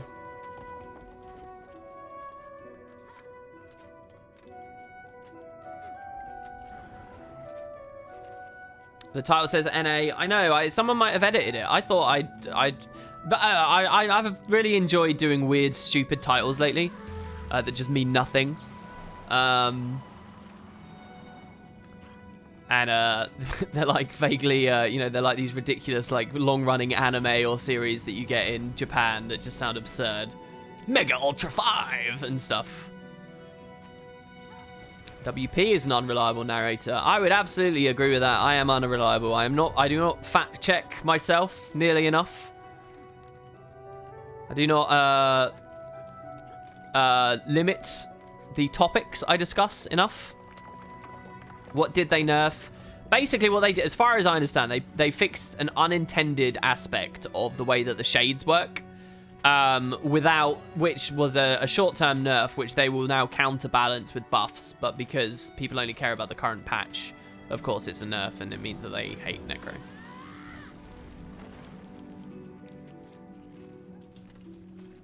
But please pretend I didn't say that. I think the main thing we're supposed to do in the community right now is be angry. I'm not, I'm too scared to go against that, so... Yeah, it's bad. It's Necro. Terrible. WP, where would you like us to go next for raids? I get asked that all the time, man. The Wizard's Tower, a sewer, the Fissure of Woe, the Underworld. One of these. Okay, Maguma Jungle Forager and Crichton Vista. Okay, so let's go Forage in Ratasum. They will counterbalance with a 5% axe buff.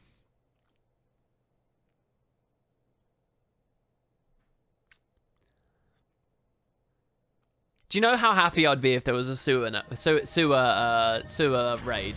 And especially if people raged at the setting. If people were like, oh, God, it's so grimy and horrible and pooey and it stinks. And why do they have all these mechanics associated with vomiting and plague and pestilence? This is horrible. I don't like it. It's nasty. And I'll be like, hell yeah. The sewer raid, baby. We're a real RPG now. And the last boss is a big Drake. Listen, a sewer raid would have an ooze boss, obviously. And the ooze boss would be kind of similar to my proposed Titan boss from the top of the Wizard's Tower. But it would definitely have an ooze boss. And I think the game of this would be that, yes, the ooze splits at various health thresholds. But then they try to move back together. And there's an element of CC involved to keep them apart. And then they split again, and then they're trying to move back together, and they split again, and they're trying to move back together. And you got to keep them apart in some way, but in a more fun way than the Fractal does it. So we'd have that. We'd also have, so mounts are a thing now, right? So obviously the sewer raid would have a skimmer encounter, where throughout this encounter you can always get back on a skimmer. There's lots of skimmers roaming around, and you can press F on them to get on them in combat. Okay, and what's going on this one is you're in an underwater tunnel. You're in a tunnel that's not flooded, right? And you're wading around in the water, but slowly it's filling up. So now you're swimming and you're moving slower, right? And the point is that while you're in the water, like Draconis Mons, where you're constantly taking damage, you're taking damage in this water too, because it's all like pooey, slimy water, nasty, toxic water, right? So you're taking damage, you're being atrophied down, and you can't be healed in there either. It's like agony, right? So the idea is you need to stay out of the water. But the water's rising. And you need to use your skimmer to fly through these tunnels and get your way out. It would be a bit like the Labyrinth encounter, basically, from Wing 3. But it'd all be about getting out. And maybe sometimes you'd have to hold your breath and dip down for a second to hit a switch to open another sluice to get more people through to open another one. So that would be like the middling thing in the sewers. There would indeed be a Drake boss. It would be a Drake broodmother. And it would have a very powerful tail swipe ability that threatens to knock you backwards into a pool of slime. But the slime increases... I don't know. I'm literally pulling all of this out my ass. But it would be cool. Come on, there's lots of exciting things they could do in a sewer raid. They could make it really dark, like Ravenheart Gloom. I would actually die for that. Do you know... I wouldn't die for that. But do you know how cool Ravenheart Gloom was, guys? All right? Before people started messing with their screen gamma and stuff to bug it out. It's cool.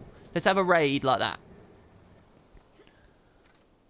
Final boss is Pennywise. What? Man, I've gathered everything except the plants that I needed. Skimmers were always in Divinity's Reach. I knew it. Lake Doric was an inside job. Well, the entrance would be from Lake Doric, obviously.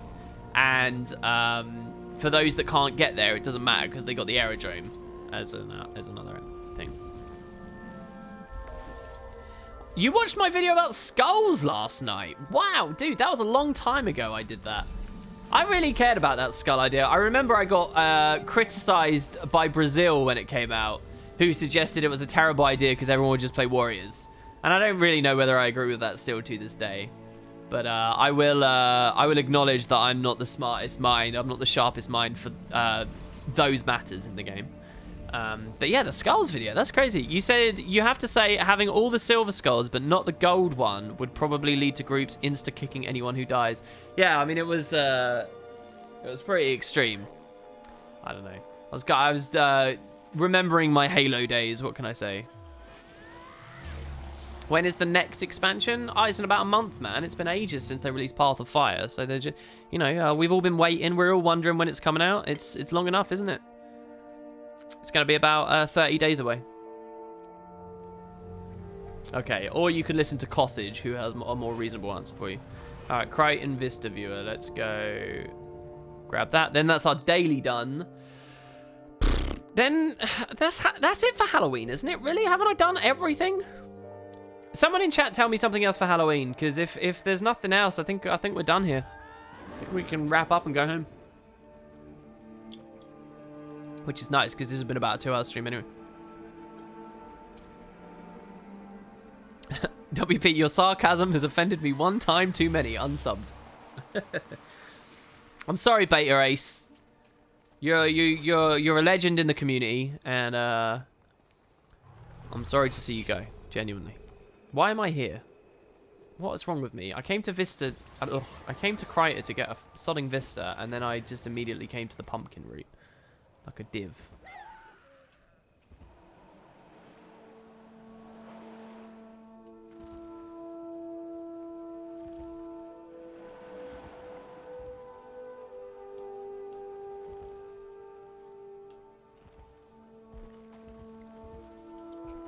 Alright, we're nearly there. Hey WP, do you believe ArenaNet could expand current Path of Fire maps rather than adding Living World Season 4? You use the word expand. Do you mean delete all the big walls that box them in and then push them out? I don't know about that. But in terms of adding small caves and content, NPCs, collections, stuff like that to them, new events, so on. Yeah, I believe that that's possible, definitely. And I actually wouldn't mind...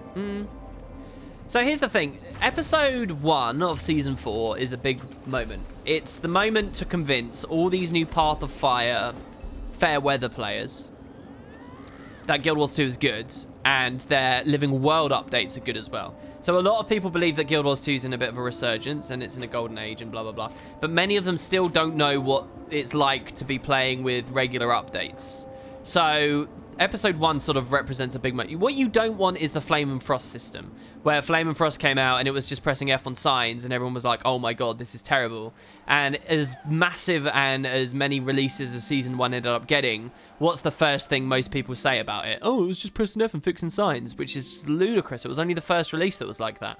But that's you know, how people remember it. So you don't want that. You want episode 1 to be really good. So on that hand, I think maybe episode 1 should add a full map. But I also think that, you know, it's not unwise for episode 1 to sort of... Let me put it this way. You know, we had Heart of Thorns 2.0, and then later we had Season 3. What if Path of Fire 2.0 and the start of Season 4 were kind of rolled into one another, yeah? So Episode 1 has a lot of meaningful story around the Bone Palace and the Desolation and Amnoon and all of that stuff, right? But also... So it feels like a new Living World update, but it's also serving as an expansion 2.0 thing, and it's giving us new metas or refining metas and blah, blah, blah, and rewards and so on. What do you think about all of that? Maybe that's the compromise that happens. I don't know why I'm wandering around. This footage is so crap. All right. Let's just see here. Halloween. Festivals. Lunatic Wardrobe done. Shadow the Mad King done. Rituals we've got here. Now, we have more of the wardrobe to get, which gives us the final back piece, but I'm not interested in showing that all off on stream. Mostly because I'm not sure whether I want to be saving for another heavy bag or if I want to get that back piece. I guess we'll decide later in the week. Clock Tower's champion, we already did. New Afterlife for Quaggan. I'll go donate a ton of candy to Druba, I guess. So you could see one story instance kind of taking place in a new location in an existing map, and the rest of the episode takes place on a new map. Something like that. I mean, that's not too alien to what Season 3 was doing. I love Guild Wars 2. The only other game I've managed to complete recently was Owlboy, because Guild Wars 2 has so much to do. Owlboy? What? Do you feel your SPVP itch coming back, or still jagged? Jagged? Did you mean jaded? This is a great question, Nocta. No, I do not feel the itch coming back. I feel the itch if I watch PvPers. Why am I at the Forge? I feel the itch if I watch PvPers. There was, and I've watched a couple of World vs. World montages. Somebody did a Weaver gameplay montage, and what they did was they kind of very shamelessly spammed it. So I have a multi-Reddit on Reddit of every single Guild Wars 2 sub. So I have Guild Wars 1, I have Guild Wars 2, I bundle Wood and Potatoes into there as well because it's mostly Guild Wars 2 related. I have Guild Wars 2 Dye Job. I have Guild Wars 2 Esports. I have Guild Wars 2 Get a Guild, I think it's called. And there's another one. There's Find an Esports Team. Most of these are dead, as you can imagine. I think Guild Wars 2 Fashion is one. Guild Wars 2 Gone Wild. Guild Wars 2 Jokes. Oh, no, it's called Traherne Jokes, I think is the subreddit. So I've got all of these. And someone made a Weaver... World vs. World burst montage, and they posted their video shamelessly to all of them. So I went to my multi-Reddit yesterday, and it was just this video everywhere on all of them, and no one was upvoting it, and everyone didn't like the spam, but no matter how cheesy that tactic was, they got their video seen. So I watched it, and they were mostly just spiking people with Churning Earth. It looked pretty fun though. Like, it wasn't just a solo spike like I'm used to with Phoenix and stuff. It was, you know, let's instantly down 3 people at once kind of thing. It's pretty cool. I like the idea of having a team of people doing that and like running around like ODST bombers or something and just nip in and just explode on these people and just absolutely annihilate them because everybody's bombing at once. I think stuff like that's really fun, and I've always, especially with the new arcane power and sharing Bassi and bombing people from stealth in little 5-man commando groups like that, I think that's really fun. I actually have a video of me doing it in Edge of the Mist, pretty cheesy, a long time ago. So anyway, you know, I watched that and that inspired me, and I started thinking about this 5-man thing. But do I really want to play World vs. World? No, the itch isn't there.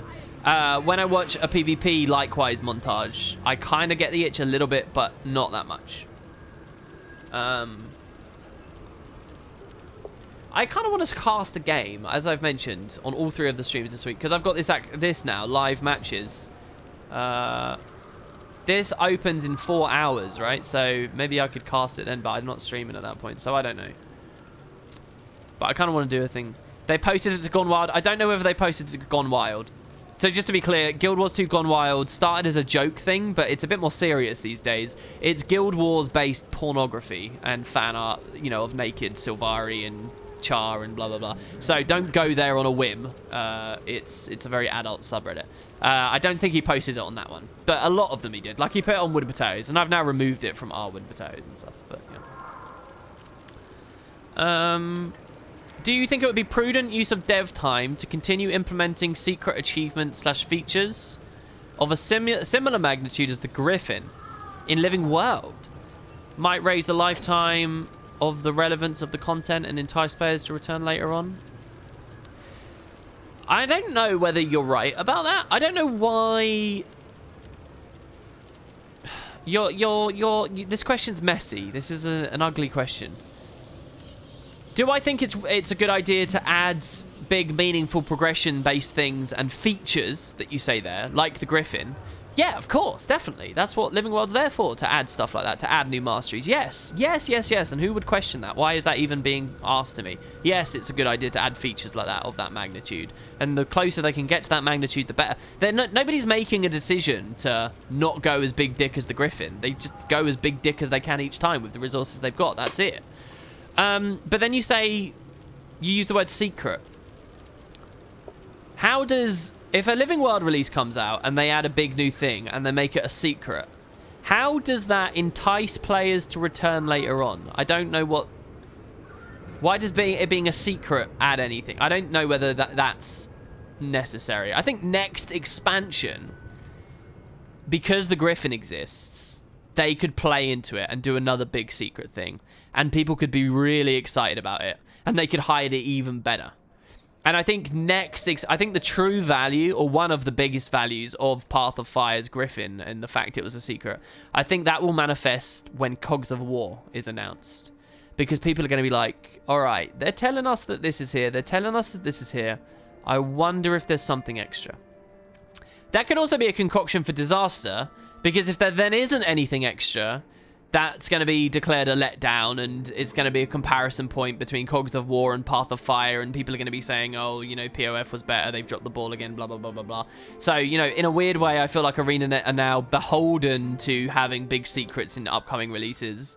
But maybe I put too much value on the people who will inevitably have that opinion. Maybe they're not that, maybe they're few and far between and ignorable. But as for Living World, no, I don't think they need to make things secret. I think Living World needs to make it very evident to broader gaming what it's adding. And, you know, it can't take those risks. I don't think Living World can take those risks. Maybe people disagree. WP, so I started playing when Heart of Thorns release, and I only ever played Verdant Brink for some reason. Wow, dude. Let's scroll up. Sorry, it's scrolling a bit quick. Except for the story, which brought me further in the maps. And then when Path of Fire came out, I played everything and I loved it. But then people started complaining about the adventures, and so I wanted to see why. And I went to the Heart of Thorns maps, and they were right. The adventures were way hot. You missed a word there. I'm guessing you mean better. I'm gonna suggest you mean better. So in Living World Season 4, I'd like new adventures for the Path of Fire maps, or Corteria. It's sad because I think you're actually right. I kind of want to say, no, just fix the adventures, but they're not fixable anymore. The achievement's easy, and they can't make it hard now. People would lose their shit and throw their toys out of the pram, so that's it. I'm glad to see someone else who thinks that more challenging adventures going for gold should be more a part of the game. I'm glad for that. I think that's fun stuff. Do you ever intend to stream other games? Curious because there are a lot of big releases I'm looking forward to. Probably not new releases on Twitch. Blind stuff, I don't know how comfortable I am with. So we'll see. Did you know the gateway to the Mad Realm goes both ways? Yeah, the Cogs of War is it's just a word to describe. It's like using the letter X to represent a number algebraically, right? Like.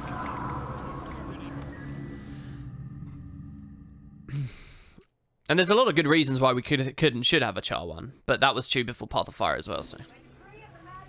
I think there is variety in the Path of Fire adventures, not as much as the Heart of Thorns ones, definitely.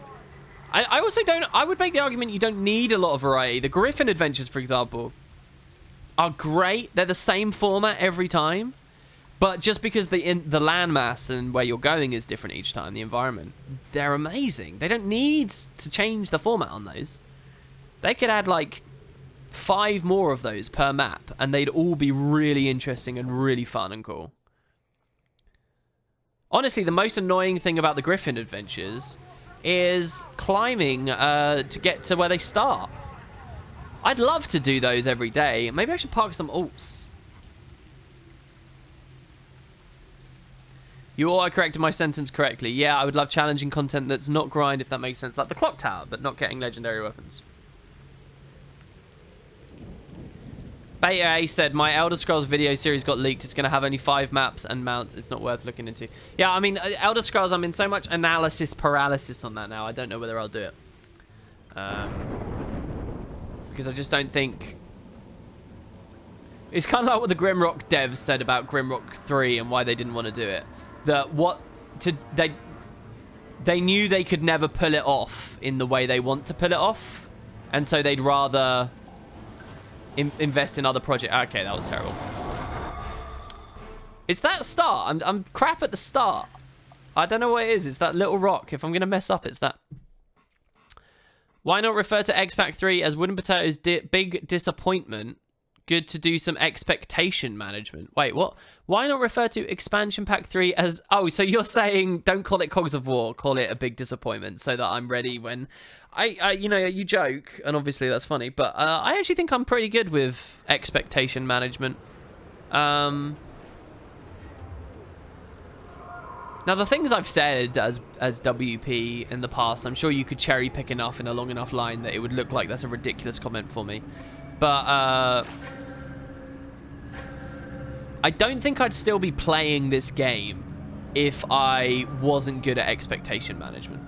I think a lot of people come to Guild Wars and then leave Guild Wars because their expectations are way off of what they think the game is or what it was going to be at various points. When in 2012, when Living World Season 1 came out, when Heart of Thorns came out, even, yes, when Path of Fire came out, when all these things release, I think expectation management has burnt more people out of this game than anything else, you know, when we really get down to the nitty-gritty of it.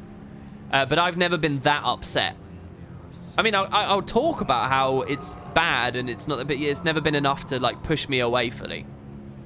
You know, like I remember watching a YouTuber who did a video about how much they hated Living World Season 1 when like the 3rd release came out or whatever, and they basically ended up quitting over these kinds of issues with it. And you know, I think a lot of that's expectation management. I don't think I'm too bad with expectation management.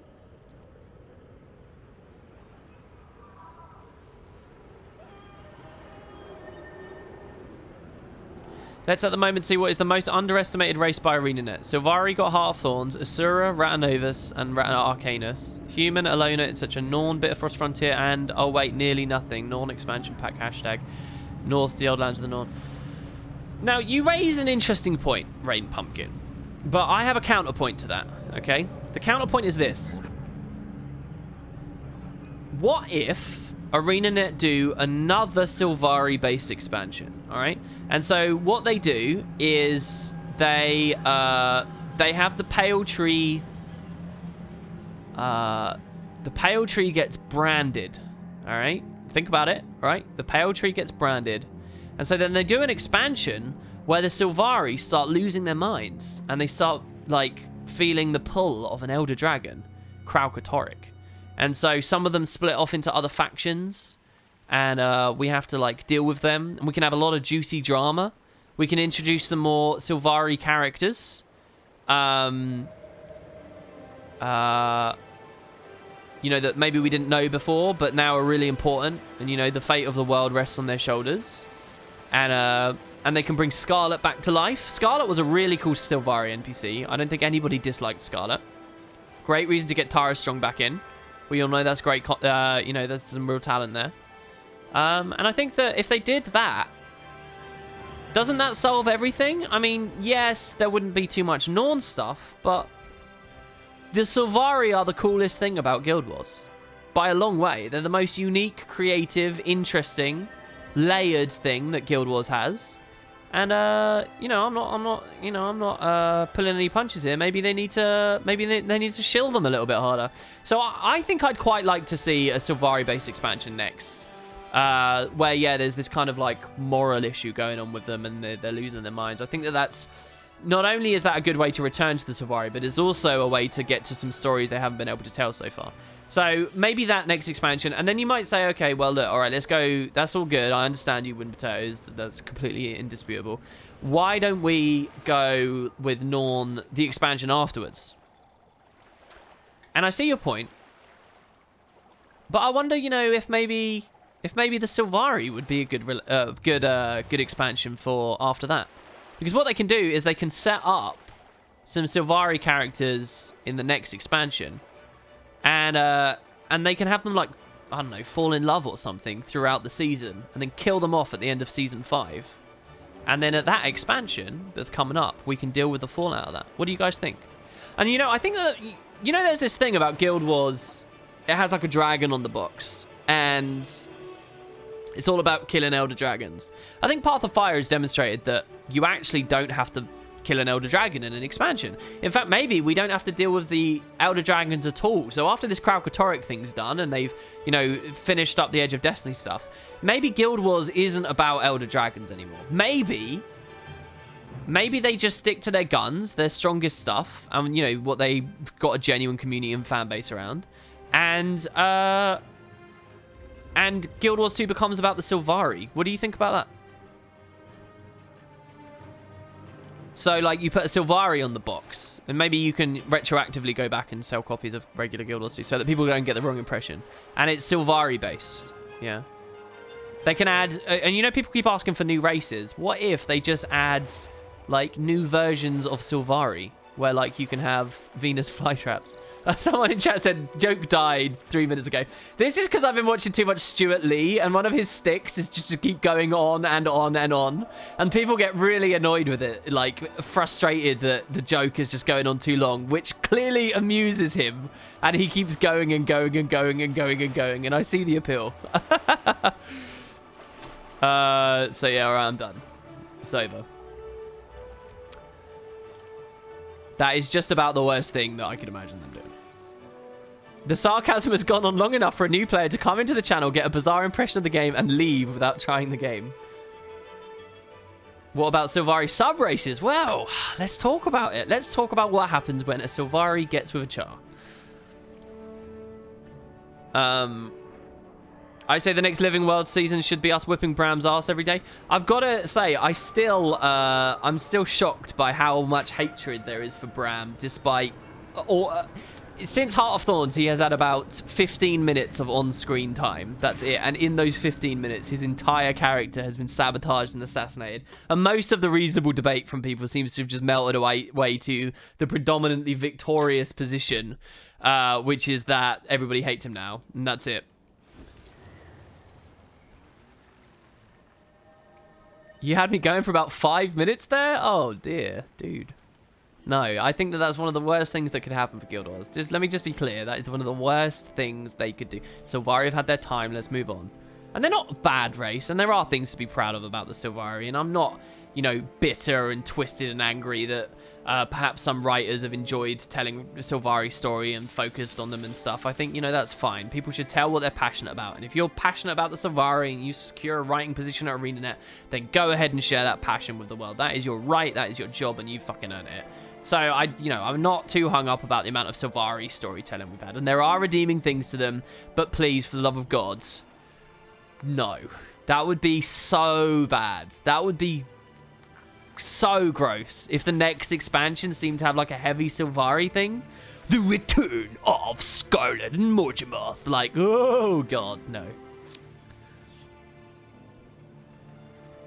I mean, I'd be happy with Cheyenne coming back. And actually, I wouldn't be happy with Cheyenne coming back. I'd be happy for them to retell the 2012 stuff that paints him in the light that he really deserved. Anyway, guys, I've been rambling and just riding around, as you've seen. We've not been doing Halloween stuff. I've just been chit-chatting with you all, really, for the past 15 minutes. I usually stream for about 2 hours. This was supposed to be a short one, and it's already over 2 hours. So I think I'm going to leave it there, guys. Thanks very much for the donations and things today, and over these streams. I don't know. It's been... Oh, my God. We had another one as well earlier. I'm so sorry I missed that marinated quaggan. It's cool that WP does regular whiskey streams. In addition to his Guild Wars 2 content, it really paints him as a multifaceted individual. Did you know you can keep behind your mounts? That last line. Yeah, I'm going to go sip some whiskey. I'll have a review up on Concrete Ducks for you guys very soon. So you guys can check that out. And Concrete Ducks will be streaming in about an hour with... basically a piss fest in IRL where I just get drunk watching Gilmore Girls. So if you guys want to enjoy that, come along. And until next time, I'll see you guys over on YouTube for the Griffin video. And hopefully I'll do something talking about Halloween on YouTube as well. And I'll pick the pace up over there a little bit more. So cheers, everybody. Oh, wait. Yeah. I'm so sorry. Anve. Yeah. All right. Hold on. We need to do the drawing. We need to do the bot drawing. Hold on then. All right, Anve. So hold on. We're gonna give a prize away here to someone who's been using. So just to be clear, guys, in chat right now, there's a link to our Discord community. If you use that Discord community, Spud, and you use our voice channels, you get tickets to win a lucky 400 gems at the end of each month. And I'm going to reveal who won those gems right here, right now. So let me just go back to Anve's direct message conversation, who built the bot, so that I can remember what the commands are I should be typing. Okay, scroll up.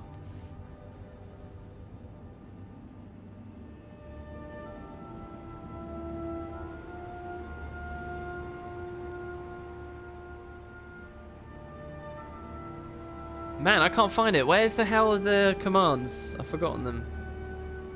Oh, he sent me a... Wait, hold on. Let me check something else here.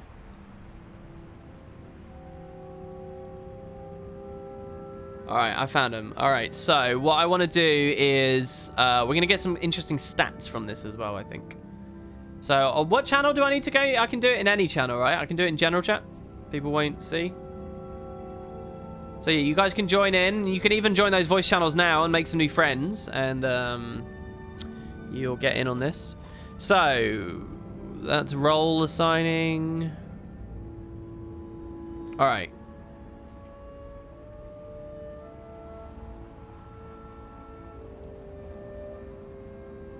Alright, so we're just going to draw. We're going to draw for the winner. I guess this is really simple. So I'm going to draw right now. .draw. Get ready, guys. It's going to appear in general chat, I think, anyway. Or it might just PM me.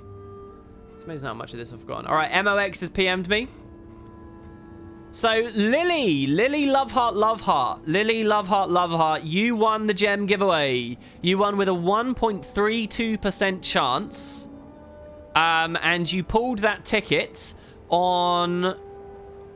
Wow, you pulled that ticket today. Is that true? No, last month on 30 days ago, literally. Wow, that's crazy. You pulled that ticket at 7 o'clock. Oh no, that timestamp is right now. No, it's not last month. It is right now. It's this very second.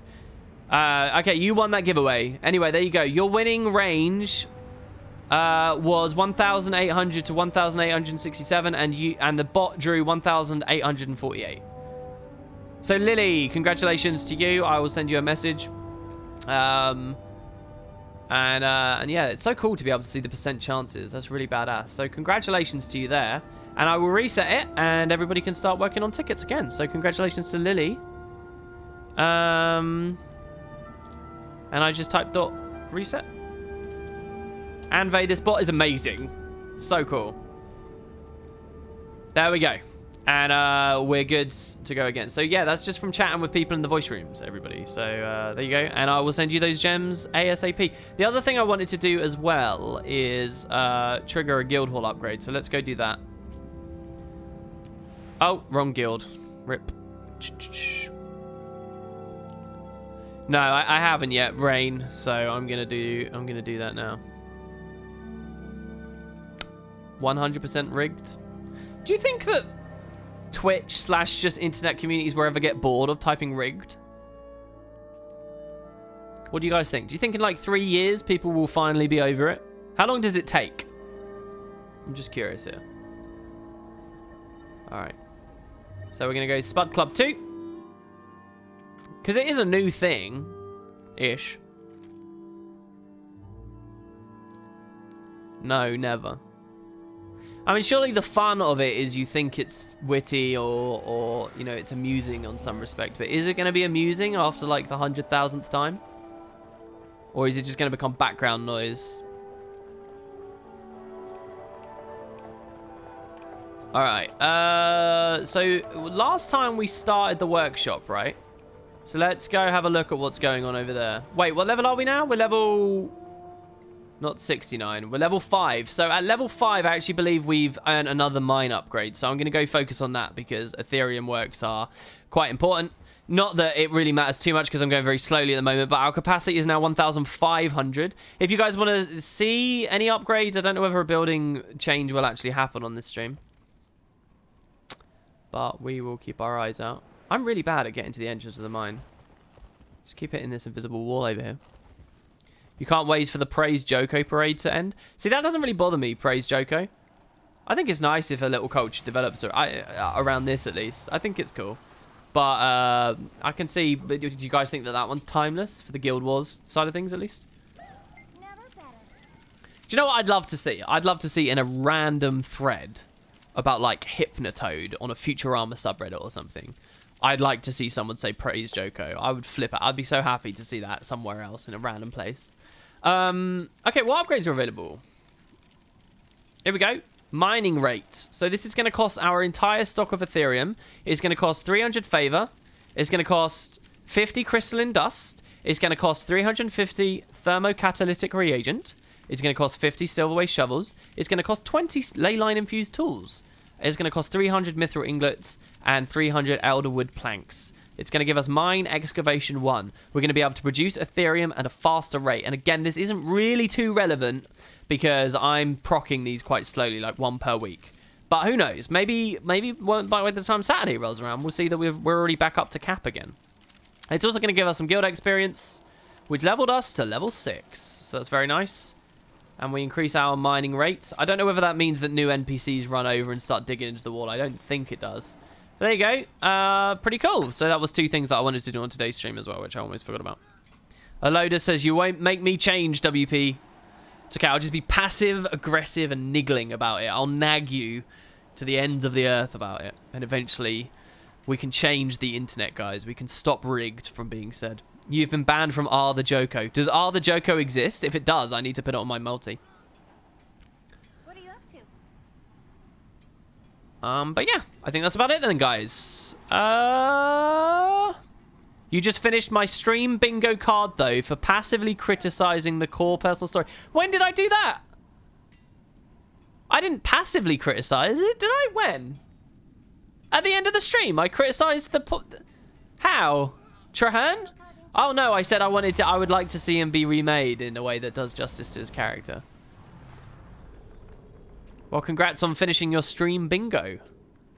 I got to admit, it crushes me a little to be so predictable that such a thing can be a thing. But there you have it. Yeah, I'm sorry, dear Kana. I'm really sorry that it's ending, but we've been going for almost 2.5 hours now. I've been streaming a lot this weekend. I'm very early, and it's just a bit silly of me. So, yeah, I'm going to go refresh and go hit the next project. You can change 1 man, but 2 more will take his place. Yeah, I know. It's like the new children of it going to be born to replace the old ones. We need to go into like a Children of Men style post-apocalyptic world, right? Or actually apocalyptic world, really. And in that case, we can finally get rid of rigged being spammed in chat, because everyone's going to be like a grumpy 6-year-old man eventually. That'll be good. And even then, there'll still be like 1 guy in the corner who's like, yeah, this is so funny. All right, there you go, guys. Thanks very much. And again, thanks very much to all the lovely support. Anybody who subbed today, if you enjoy this, guys, I do it every weekend, Saturday, Sunday, Monday. If you want to follow the stream, it's free. It does nothing. It just gives you a notification when I next go live, and you can enjoy early stream ASMR goodness and whatever the hell I'm dicking about like a clown on stream with at that time. Anybody who subbed as well today, you're all awesome, and especially those who donated. I can't believe that big donation earlier. Luna Buho, I hope you got your money's worth over these years, dude. I really do, because I'm not sure whether I'm worth it. But thanks, guys. I'll see you next time.